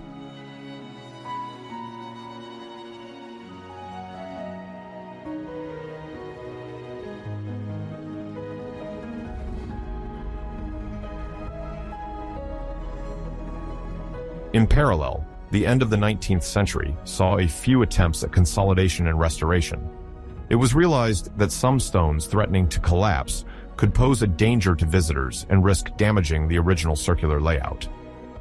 Engineers and workers, commissioned by the owners or by organizations concerned with preserving the monument, then carried out ad hoc interventions, digging calcareous pits around an unstable megalith, pouring a bit of mortar or concrete to stabilize the bases.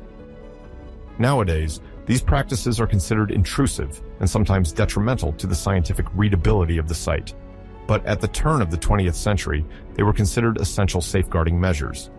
Restoration techniques did not yet follow a standardized protocol. Methods were improvised based on engineering techniques supported by common sense, without always precisely documenting the exact position of the stones before and after intervention.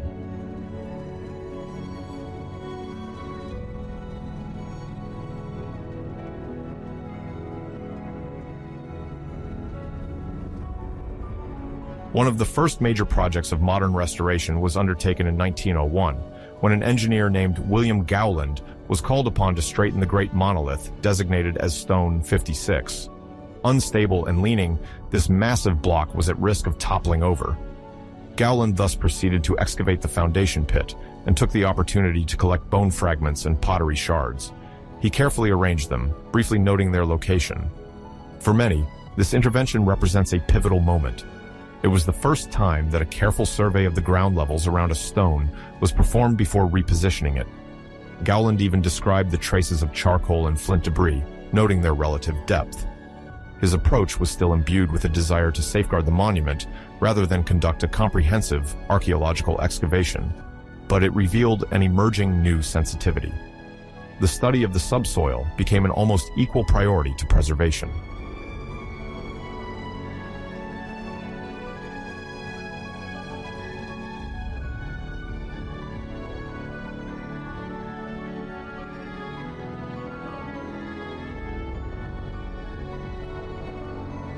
At the same time, private collectors became interested in the human and faunal remains discovered during these works. The often incomplete skeletons fascinated those who sought to understand ancient funerary practices. The pig or cow bones testified to feasts or ritual ceremonies once organized around the site. Several museums or cabinets of curiosities received these fragments, sometimes with only a brief documentation. For example, animal remains with cut marks, signs of meat consumption during festive gatherings, can be found. Comparing these bones with those unearthed in other British regions helped to better identify the collective and seasonal dimension of congregations around Stonehenge, even if the contextualization remained incomplete.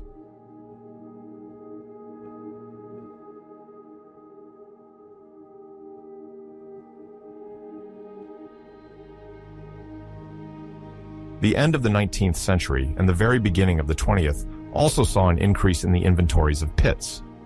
These cavities, once used to erect posts or hold stones in place, sometimes contained ritual deposits, pottery shards, chipped flint, bone or horn objects.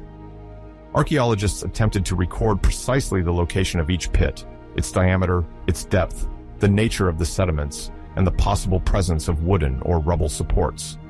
Plans were gradually refined. They were drawn to scale, the exact location of survey cuts was annotated, and the date and conditions of the excavation were mentioned. These methodical efforts marked an important step in the documentation of the site, as comparative studies were now based on more reliable archives. Although modest, these efforts helped outline possible interpretations of the successive construction and reorganization phases.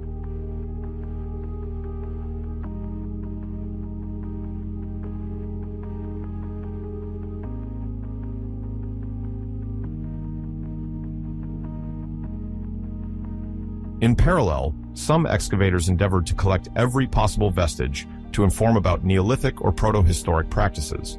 Polished stone fragments, flint tools, notably scrapers, burns, and arrowheads, bronze objects, sometimes very corroded, appeared in the publications of the Society of Antiquaries. The analysis of ceramics became more refined. Different types of pottery were distinguished, such as grooved ware ceramics or smoother pottery associated with beaker cultures, even though these terminologies were not yet clearly defined at the time.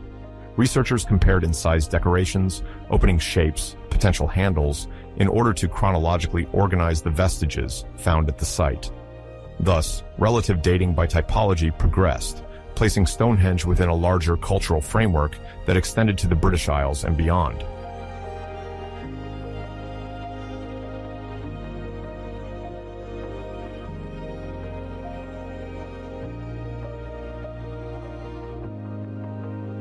Through these collections and the improvement of plans, a more precise vision of the positioning of the collapsed stones is acquired. Some scholars, like Flinders Petrie, born in 1853, otherwise known for his research in Egypt, take meticulous measurements on the diameter of the circle and on the orientation of the entrances.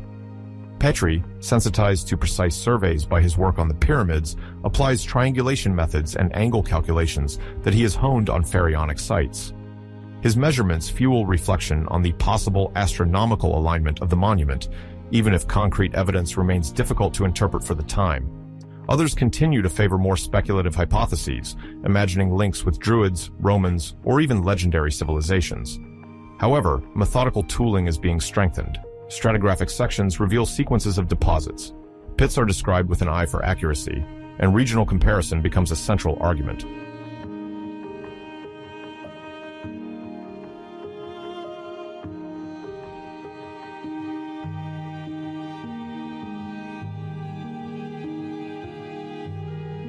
The emergence of a true science of the monument thus begins during this pivotal period, between the end of the 19th and the beginning of the 20th century. Initial hypotheses, rooted in romantic or nationalist assumptions, give way to a more empirical approach based on the concrete observation of sediment layers and the detailed examination of objects. Archaeologists begin to consult each other about the nature of the soils, erosion, and the presence of Neolithic tools. Stratigraphic sections expose several phases of occupation, suggesting that Stonehenge was not built in one go, but evolved over several centuries.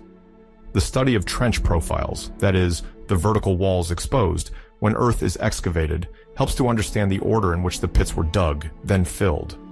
Early connections with other prehistoric sites in Britain, notably Avebury, or some fortified Bronze Age structures, provide useful points of comparison to examine the ritual or funerary role of Stonehenge.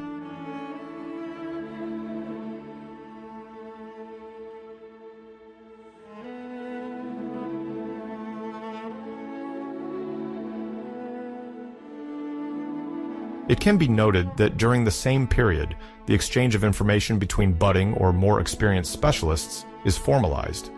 Excavation reports appear in scholarly journals, discoveries are debated at regional archaeological society meetings, and epistolary correspondences sustain a nascent network for knowledge sharing. Museums finally take an interest in the objects unearthed on the site, raising the issue of storage and restoration of fragile pieces, broken arrowheads, skull or jaw fragments, and splinters of animal bones. There is also an awareness of the need to secure the perimeter of the circle to prevent clandestine excavations, which remain common throughout rural England in the 19th century. This awareness gradually shapes the notion of heritage protection, a notion still in its infancy, but which will flourish during the following century.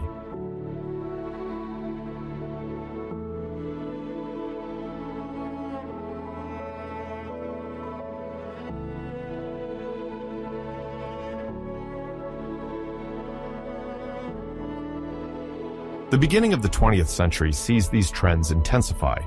The main owners of the site are aware that it is necessary to reconcile public curiosity, the necessity to preserve the monument, and scientific study. In 1915, the surrounding plain undergoes transformations with the war effort. The land is sometimes used for military training and British maneuvers. There is a fear that vibrations caused by horses or passing trucks might damage the already cracked blocks. The issue of stabilization becomes more pressing. In 1918, Cecil Chubb, the last private owner of Stonehenge, donates it to the nation, which facilitates the implementation of coordinated conservation measures.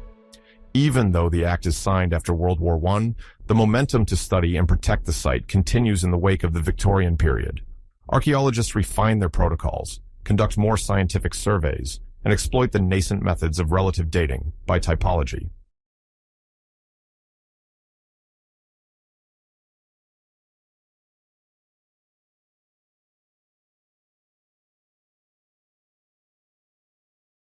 Lieutenant Colonel William Hawley, appointed by the Office of Works, began in 1919 a series of more structured excavations.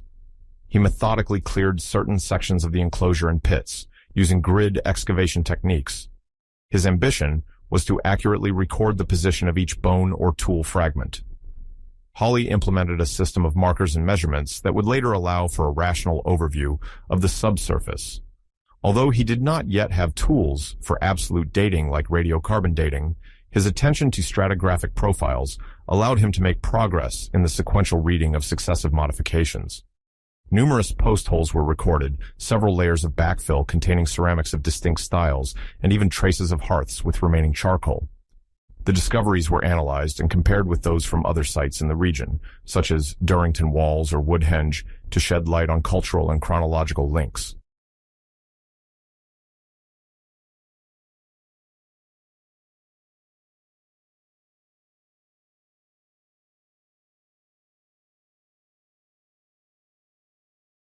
Recording methods also evolved. Photographs appeared in some publications, providing readers with a direct visual glimpse of the remains.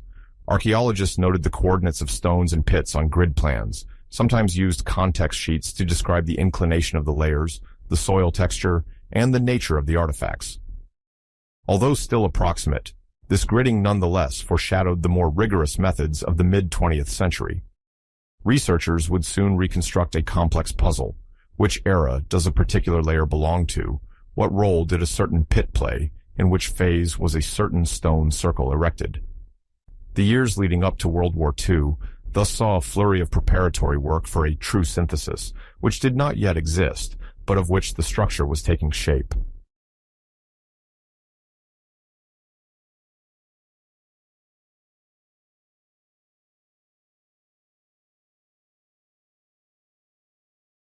Stone consolidation continued on occasion when the monument's stability was deemed compromised. Sarsen blocks threatened with separation were reconsolidated. The ground around already excavated bases was reinforced, and sometimes debris or wooden wedges placed in the 19th century to support the stones were removed.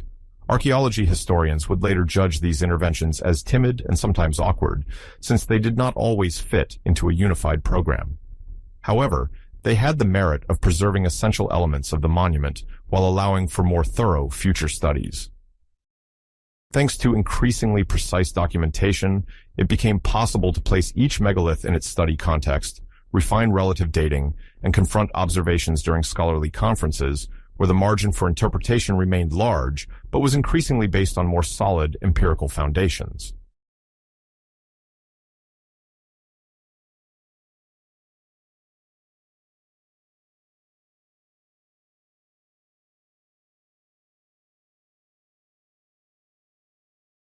Over the course of these initial excavations and restorations, a science of the monument gradually forms. Hypotheses include the presence of a ceremonial structure, the existence of astronomical functions in the arrangement of the stones, or the possibility of an elite cemetery linked to continental exchange networks. But at the turn of the 20th century, the arguments were still based on a limited number of surveys and comparisons. The studies were reinforced by a regional perspective. Discoveries at Stonehenge were compared with those at Welsh, Scottish, or Irish sites to determine whether the same types of ceramics or tools appeared.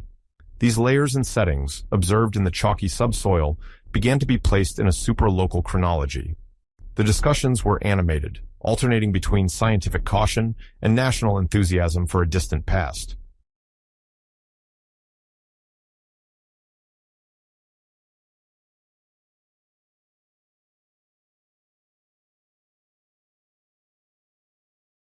The first more coherent hypotheses on the evolution of Stonehenge over the millennia were ultimately forged through the combined analysis of archaeological layers and the comparison of unearthed objects.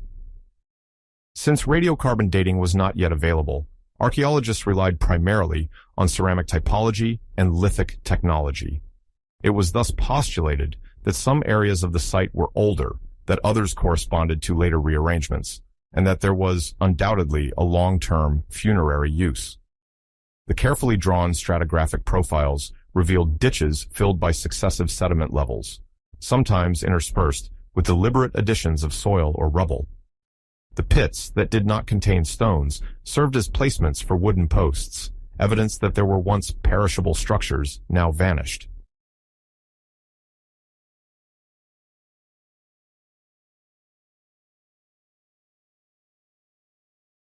At the beginning of the 20th century, a new dialogue emerged between researchers, engineers, antiquarians, and institutions, aiming to synthesize these data into a coherent whole. This dynamic greatly favored regional comparisons. If similar ditches are found at Avebury, if skeletons are observed with the same types of traumas, or if the same style of pottery is identified, then one can assume that these communities lived under a common cultural regime, transporting knowledge and resources from one place to another. The first, albeit very limited, conferences allowed these nascent hypotheses to be presented and challenged. Pioneer excavations, partial as they were, laid the groundwork for an archaeological understanding that continues to improve.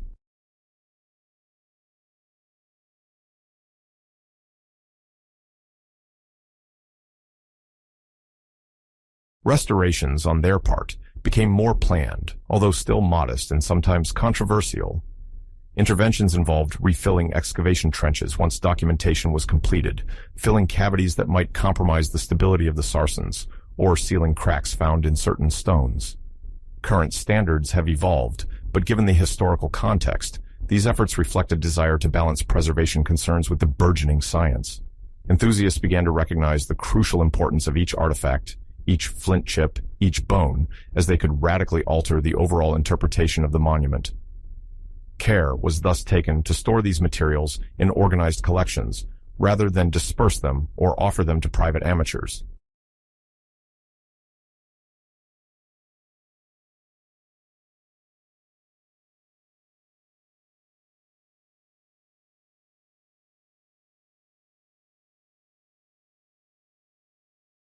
The progress made during this period paved the way for the major work in the first half of the 20th century, when archaeologists, now better trained, would return with new methodological tools, ready to excavate large areas and draw up a detailed inventory of the archaeological remains. The legacy left by these pioneers of the 19th and early 20th centuries is still felt in excavation reports, in the mapping of the subsoil, and in the museums that preserve the relics unearthed on the Salisbury plain. The hypotheses about the function and significance of Stonehenge are now informed by the information gathered in the stratigraphic layers, cross-referenced with the study of objects and regional comparisons. It is these advances that usher in the next phase of investigations, more ambitious and hypothesis by hypothesis, will give rise to the idea of a social calendar, a sacred space, or even an area for political gatherings.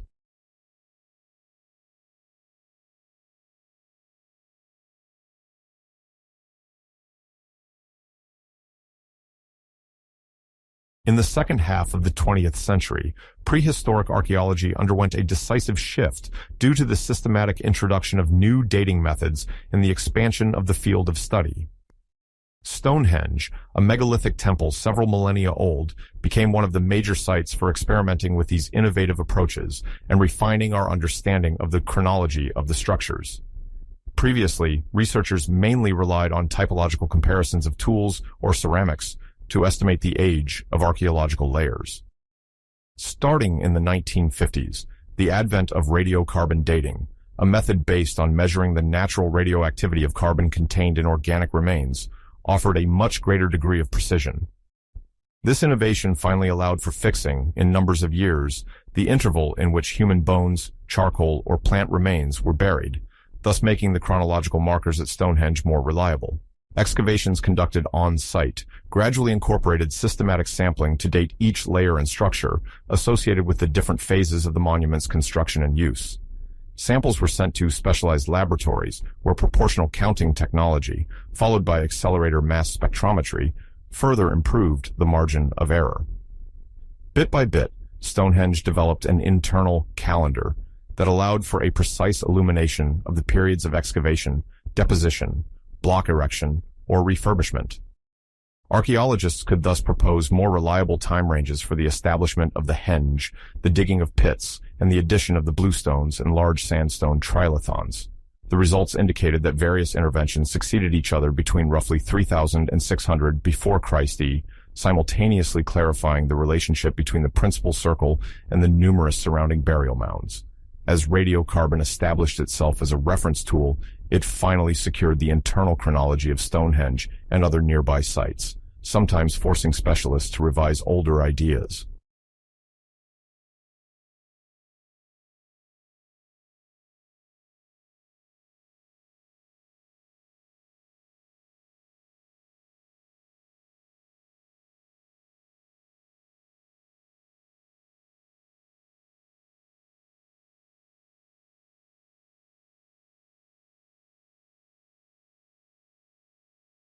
The other major turning point of this era concerned landscape archaeology, a discipline that no longer focused solely on the observation of the monument itself, but also on its environmental and cultural context.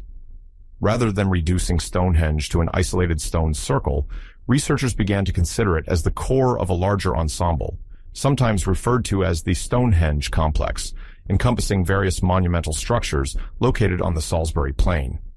The cursus, for instance, is a long rectilinear earthwork, marked by parallel ditches, extending several kilometers north of the main circle.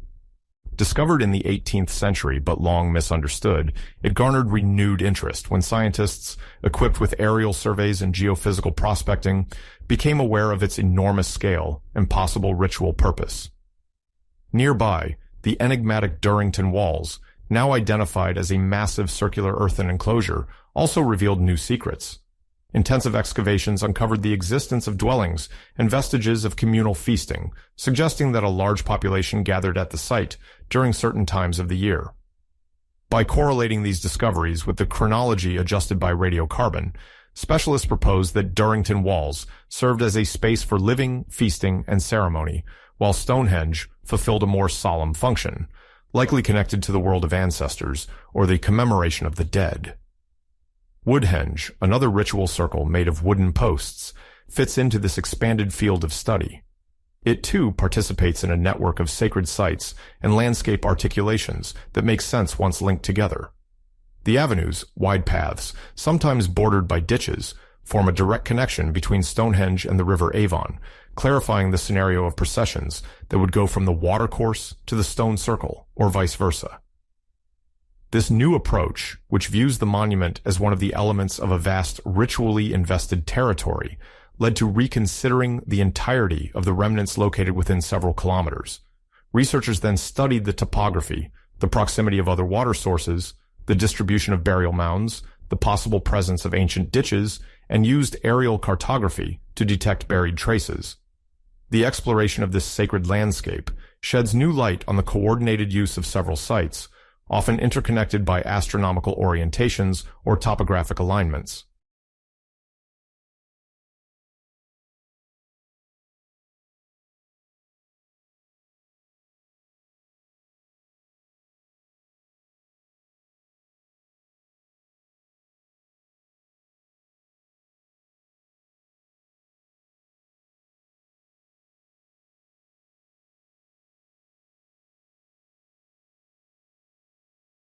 In the same vein, interpretations related to astronomical orientations are becoming more precise. Since the beginning of the 20th century, some researchers had noticed the geometric correspondence between the main axis of Stonehenge and the rising and setting points of the sun during the solstices. Refined measurements, now supported by very precise topographical surveys and calibrated geographic positioning, confirm that at the summer solstice, the sun rises almost in the northeast axis, while at the winter solstice, it sets facing the opposite opening. This symmetry suggests a marked use of the solar calendar in the rites that took place on the Salisbury Plain. Research conducted from the 1960s-1970s led to the idea that Stonehenge could serve as a seasonal marker, to synchronize collective gatherings or to symbolically celebrate the passage of light to darkness, and vice versa. By observing the arrangement of the pits, stones, and banks, One can also discern clues suggesting processions guided by these alignments. Participants, moving along a precise path, would see the sunrise or sunset gradually revealed between two enormous blocks, creating a theatrical effect with strong ritual value.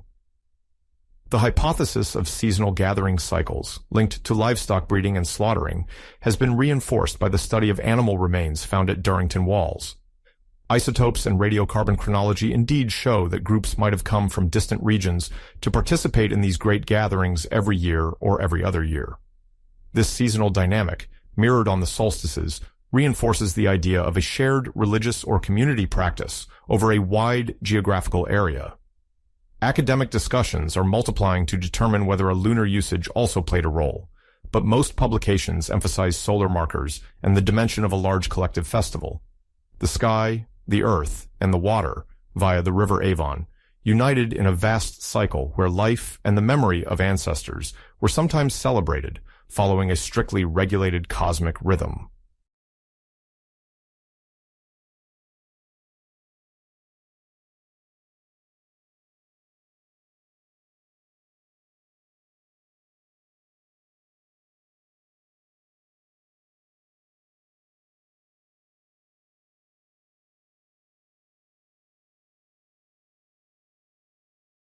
Parallel to these scientific advances, the management of Stonehenge intensified in the second half of the 20th century. The British authorities, aware of its historical value, reinforced measures to protect it and open it to the public. A first protective belt had existed since the 1920s, but after World War II, a more rigorous plan became necessary to manage massive tourism. In the 1960s, barriers were installed to limit direct access to the blocks to prevent damage. Stricter controls were implemented, directing visitors on marked paths and preserving the monument. Educational supports proliferated, informational panels, multilingual brochures, and tactile models to explain the archaeological context to a varied audience.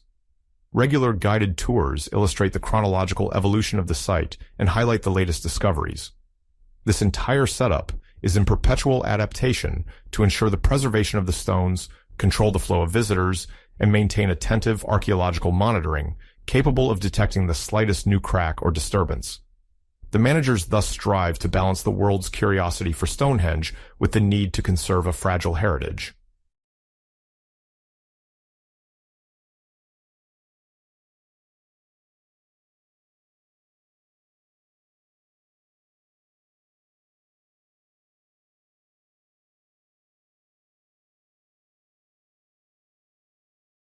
The 21st century scientific research has renewed our understanding of Stonehenge through methods combining chemical analysis, genetics, and geophysical prospecting.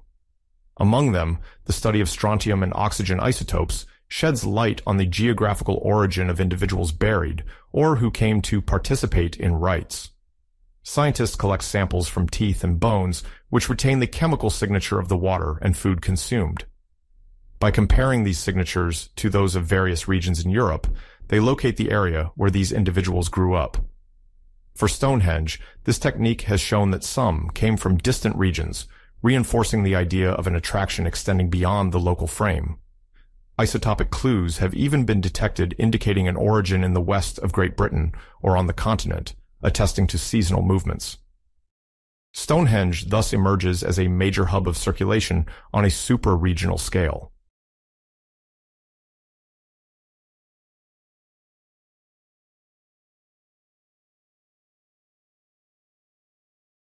Isotopic analysis is also applied to animals consumed during gatherings, particularly pigs, whose teeth reveal where they were raised. The data show that many of these animals came from distant regions, transported to the Salisbury plain to be sacrificed during ceremonies. This animal mobility reflects the importance of Stonehenge as a center for inter-community festivities. The banquets brought together scattered groups, each contributing its own resources to share a common ritual. Such flows, both human and animal, highlight the scale of coordination required across the south of the island and beyond. Strontium and oxygen isotopes then become valuable indicators, allowing the reconstruction of these journeys and understanding the extraordinary attraction exerted by the monument, which became a hub of long-distance meetings and exchanges.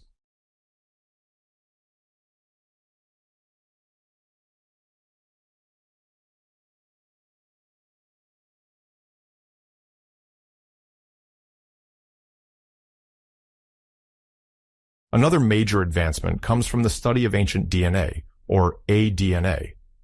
By extracting genetic material from bones, researchers identify the ancestry and lineages of populations linked to Stonehenge. They have identified significant arrivals in the 3rd millennium before Christ, correlating with the rise of new cultural practices. Comprehensive analyses across the British Isles show migratory flows from continental Europe, sometimes from more eastern steppe areas. This genetic dynamic is reflected in the archaeological artifacts, indicating significant transfers of skills and ideas, notably in budding metallurgy. Samples taken at Stonehenge indicate that some individuals shared these exogenous origins, proving the site's integration into vast human networks. The combination of ancient DNA and isotopes confirms the extent of this intermingling, where the Salisbury Plain became a space for cultural negotiation, matrimonial alliances, and symbolic transformations.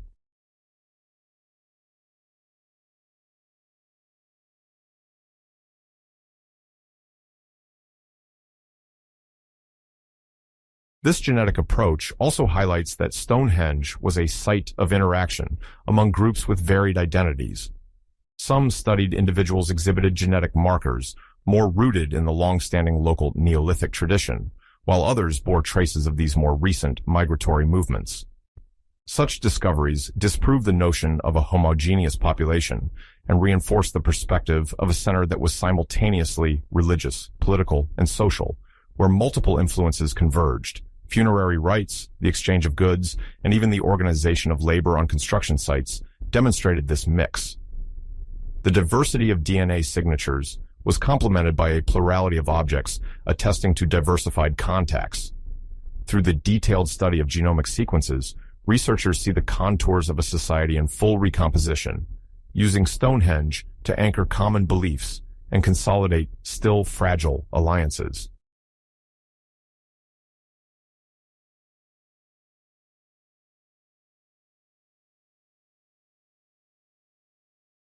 In addition to genetics, modern petrography enables the precise identification of the quarries of origin of the bluestones. Researchers study the microscopic structure and mineral composition of each block to establish their exact provenance, primarily in Wales, within varied geological zones.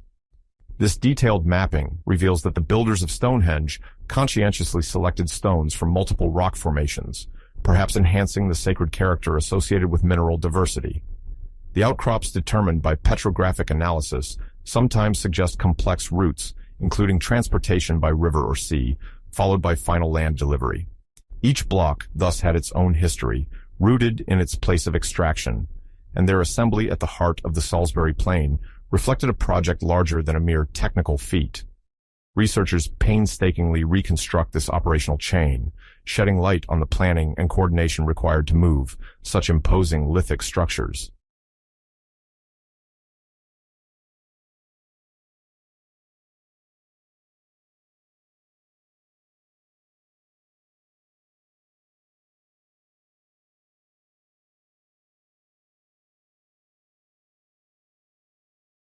Petrographic observations further suggest that some bluestones were moved or reworked during successive construction phases, complicating the understanding of the symbolic role of each stone.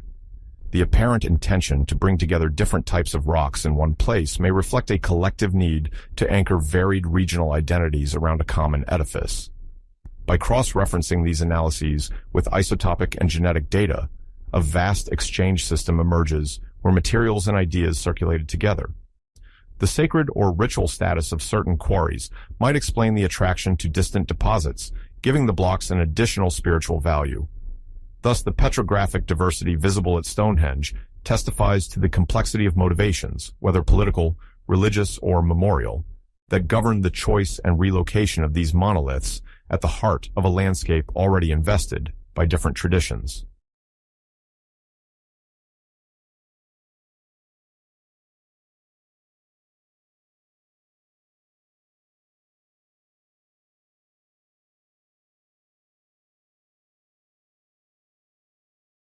Geophysical prospecting and LiDAR, which is light detection and ranging, have expanded our vision of the subsurface and relief. The magnetometer, ground-penetrating radar, or electrical resistivity allow for the detection of buried structures without excavation, pits, foundations, or enclosures ignored by superficial examination.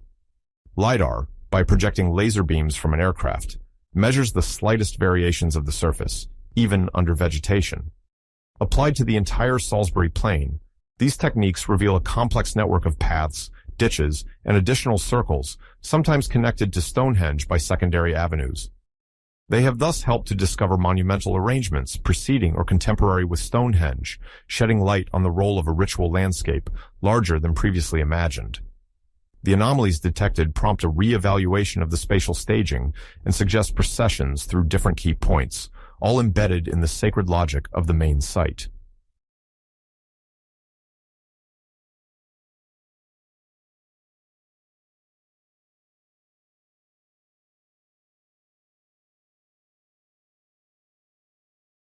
Beyond the structures identified, the combination of geophysical surveys and LiDAR paves the way for the study of what is called the invisible landscape, where unexplored pits, potential palisade traces, or other ceremonial installations still hide. Archaeologists, in collaboration with geologists, surveyors, and IT experts, overlaid data layers to generate three-dimensional maps that summarize the site's evolution. Within this framework, the slightest topographical change is scrutinized in search of clues of human occupation, material movements, or ancient riverbeds. The images obtained sometimes reveal parallels between Stonehenge's main layout and other paths leading to the river Avon, reinforcing the idea of a ritual synergy between the stone circle, waterways, and the distant horizon. The details uncovered even suggest multiple ceremonies occurring in different locations, then converging at key moments in the annual timeline.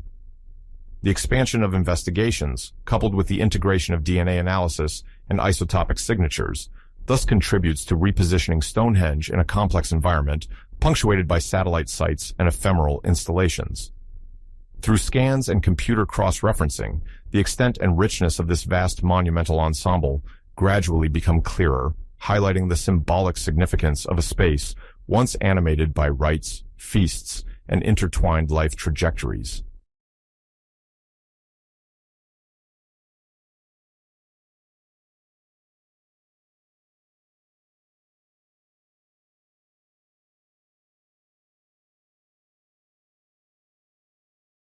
The construction of Stonehenge does not merely represent a feat of monumental architecture. It also relies on a complex set of extraction, transportation, and lifting techniques. First and foremost, it was essential to identify the quarries, primarily located in sarsen's rich plateaus or in the Welsh hills, where the famous bluestones were found. These sometimes gigantic blocks required careful extraction to avoid fragmentation. The stonemasons would insert wooden wedges into the rock's natural cracks, then alternate between fire and water. This technique caused thermal shocks that facilitated separation. Stone or wooden braces reinforced the critical area to channel the detachment of the block, while harder tools, like some pebbles, were used to flatten or trim the edges. The quarriers often aimed to preform the stone on site to reduce its total weight before transportation. This preparation sometimes involved outlining a future tenon mortise or roughing surfaces intended for later polishing. It was in these quarries, surrounded by debris and lithic chips, that the first act of an exceptionally large-scale project took place. The organization reflected good anticipation. It was necessary to identify natural cracks, plan the setup of light ramps to evacuate the blocks, and remove potential obstacles. The workers would wait for the dry season when the paths were less muddy to limit risks related to moisture. In some cases, particularly for stones extracted in Wales, journeys were longer and included maritime or river segments. Nonetheless, the initial sequence, that of the extraction itself, remained crucial. A poorly detached or fractured block could compromise the entire project. The skill of the stonemasons, combined with a fine understanding of geology, thus constituted the cornerstone of this endeavor.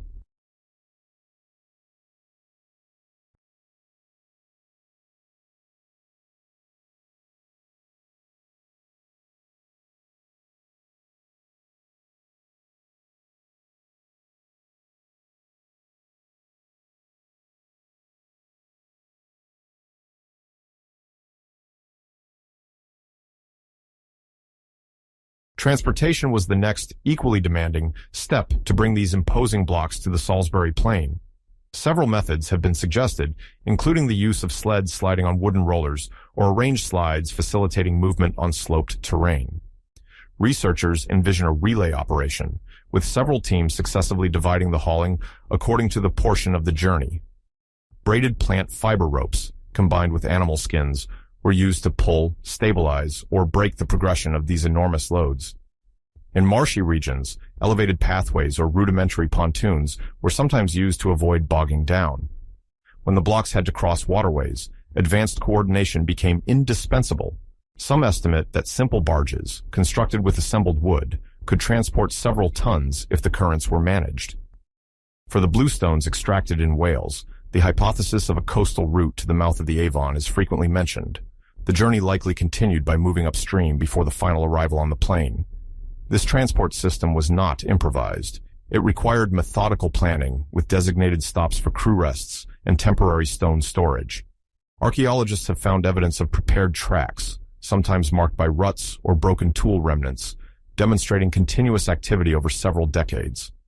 Transport was therefore a colossal challenge, but it also offered an opportunity to bring together diverse communities around a common goal, fostering a sense of shared pride. Work songs, mutual support, and the circulation of goods, including amber or other exotic items, could mark the itinerary, linking the technical aspect of transportation to a more social and symbolic dimension. Thus, the logistical phase of moving the megaliths was already a vast collective project, demonstrating the strength of large-scale human networks.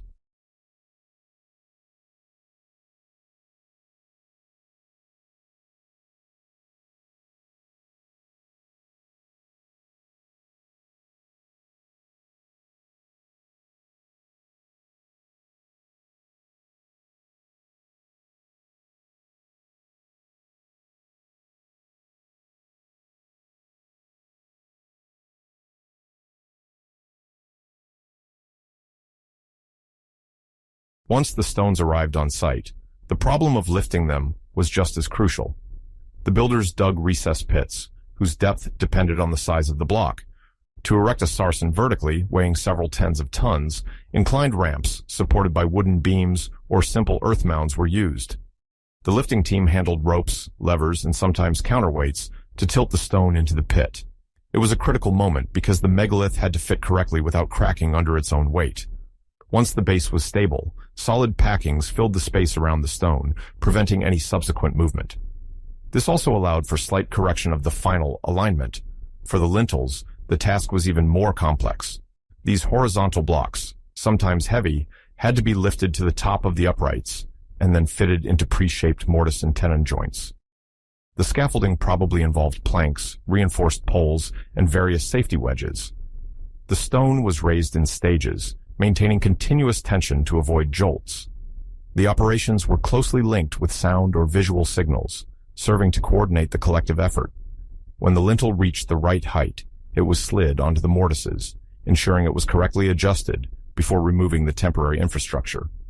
These procedures, although seemingly rudimentary, reflected refined skills, and the slightest imbalance could break the stone or injure the workers. The excellence of the design has allowed many of these trilithons to remain in place, despite having withstood several millennia of erosion and human alterations. Ultimately, each phase of lifting required meticulous coordination, a true symphony of collective efforts, where the slightest error in synchronization could be very costly.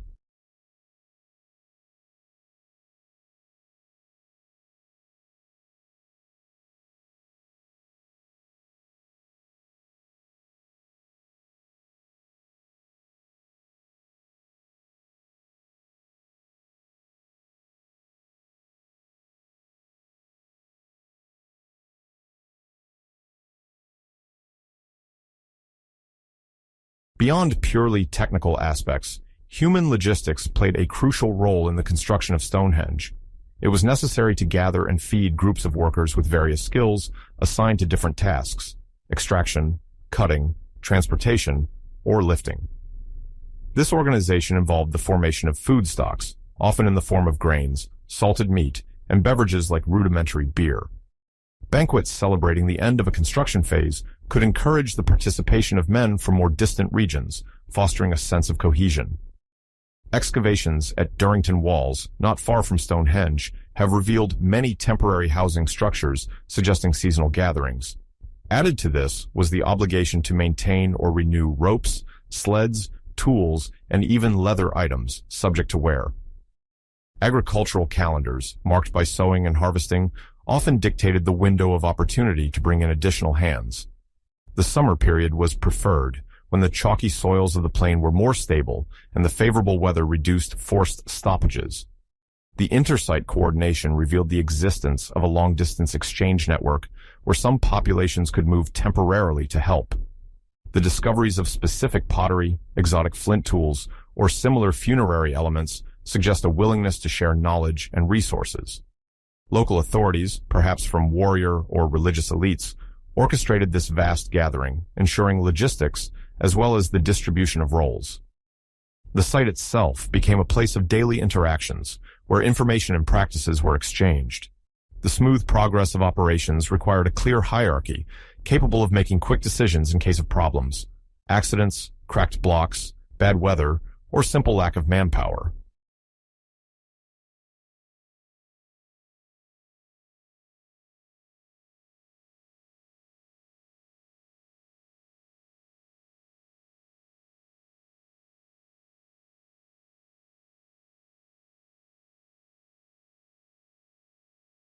The first excavations undertaken at Stonehenge, as early as the beginning of the 20th century, revealed a large number of cremated human remains concentrated in pits around the main circle. Specialists estimate that these deposits, mostly dated to the 3rd millennium before Christi, correspond to a specific funerary practice. Unlike other regions of Neolithic Europe, where burial in earth or collective tombs predominated, here the burned bodies produce a particular dimension. Cremation promotes a certain uniformity of treatment while symbolizing the passage of the individual to the state of ancestor. These circumstances suggest that Stonehenge played, as early as its initial phases, the role of a community cemetery. The gathered ashes were sometimes accompanied by offerings such as pottery or flint objects, highlighting the sacred value of each burial. For an international audience, it should be noted that this custom is part of a wide range of practices adopted by various Neolithic cultures. For instance, it is known that in Anatolia or in certain parts of the Danube Valley, cremation could convey a symbolic meaning linked to purification. At Stonehenge, the circular arrangement of the pits accentuates the monument's centrality as a place of memory, reinforcing the bonds between the living and their ancestors. This intimate relationship with death may have strongly contributed to social cohesion, as the cult of the deceased guaranteed the continuity of a group through time. Thus, the idea of a necropolis at the very heart of the megalithic complex consolidates the notion of a site designed to transcend simple earthly life.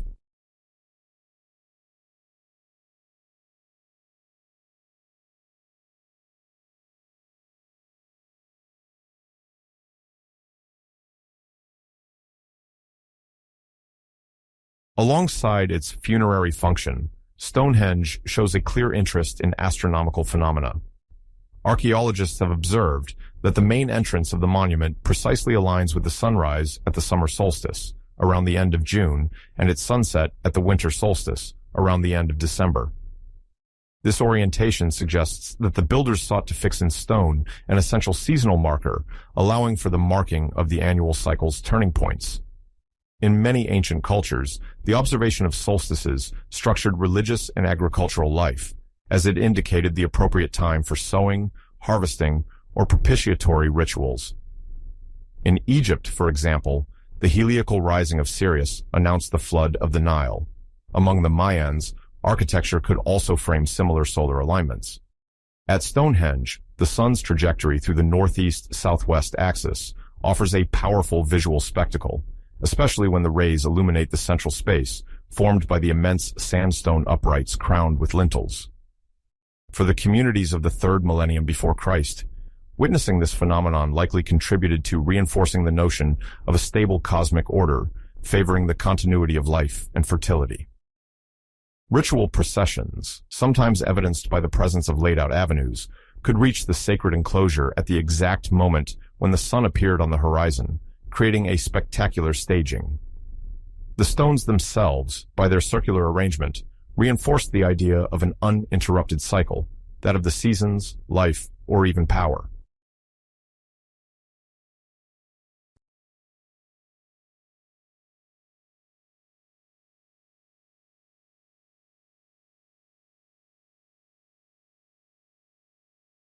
Stonehenge cannot be understood in isolation. It is part of a larger complex that includes Durrington walls, Woodhenge, and a system of avenues that connect the monument to the River Avon. This monumental network suggests a division of functions among several hubs. Some areas were built in wood and may have been dedicated to daily life or festive gatherings, while the stone constructions represented the realm of ancestors and eternity. Ritual processions circulated between these different symbolic registers, crossing steps and thresholds to mark the transition between the world of the living and that of the dead. Geographically, the Salisbury Plain, chalky and relatively open, offered long-distance visibility, enhancing the staging of gatherings around these interconnected monuments. The River Avon, on the other hand, served as a natural axis capable of guiding movements and inspiring rites of purification or renewal. Excavations at Durrington walls have revealed remains of seasonal feasts, particularly around the winter solstice, suggesting that a festive sharing possibly preceded the more solemn ceremonies at Stonehenge. In this setup, wood often embodies the idea of vitality and the perpetual cycle, whereas stone, unchanging, symbolizes permanence and memory. The complementarity between these materials, combined with the evocative power of landscapes, thus constructs a global scenography rhythmically aligned with the seasons and the individual's journey from birth to death.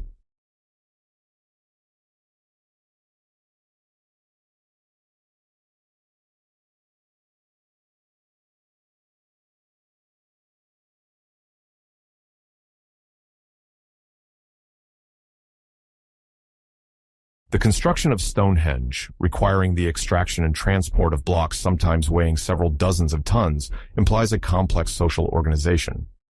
Gathering the workforce and sufficient resources for such a project necessitates an authority capable of coordinating different groups. Archaeologists estimate that the bluestones, imported from Wales, traveled via land, river, and possibly sea routes.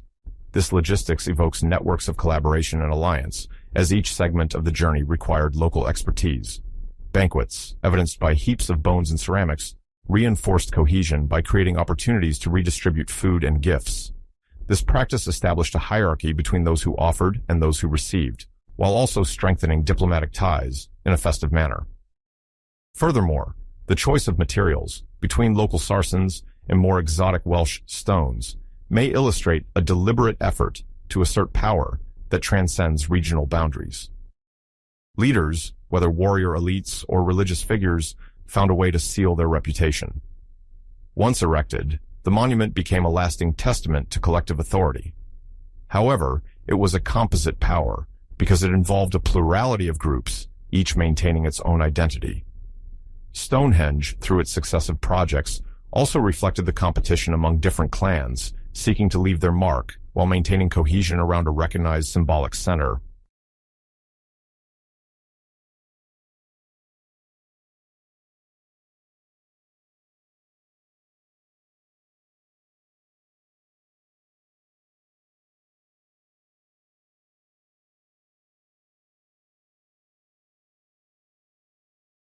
Since the 19th century, archaeological advances have consistently challenged the idea of a single function for Stonehenge. More refined stratigraphic studies, combined with dendrochronology and radiocarbon dating, reveal that the site underwent several phases of development, sometimes separated by several centuries. During these intervals, the uses could change. An early cemetery might have given way to an astral sanctuary, or a socio-political gathering place might have been repurposed as a funerary space. The stones, moved or erected, thus reflect continuous adaptability, with each generation imposing its own interpretation on the pre-existing configuration. At the landscape level, discoveries around the Salisbury Plain highlight that there was not just a single isolated monument, but a truly interconnected complex, confirming the importance of the riverine axis, avenues, and contiguous wood circles. The cosmic interpretation, emphasizing solstice alignments, does not exclude the funerary dimension. Similarly, the concentration of Bronze Age aristocratic tombs in the vicinity indicates a persistence of the memorial usage. Recent approaches relying on isotopic analysis of skeletal remains and stone petrography confirm that different populations succeeded one another carrying composite rites. Stonehenge thus appears as a palimpsest of meanings, modified according to social and ideological developments. Explaining definitively the reason for this monument remains therefore illusory, and it is precisely this plurality of functions that makes it rich in the eyes of researchers and the public. After the Bronze Age, the monument was not abandoned for all that. Some elements proved slight interventions during the Iron Age and then under the Roman Empire, although the original significance was fragmented. Disturbed ground levels and rare deposits suggest that the site retained a particular aura. In the Middle Ages, Stonehenge was even associated with Arthurian legends, as evidenced by the Chronicles of Geoffrey of Monmouth, which claimed that Merlin transported these blocks from Ireland by enchantment.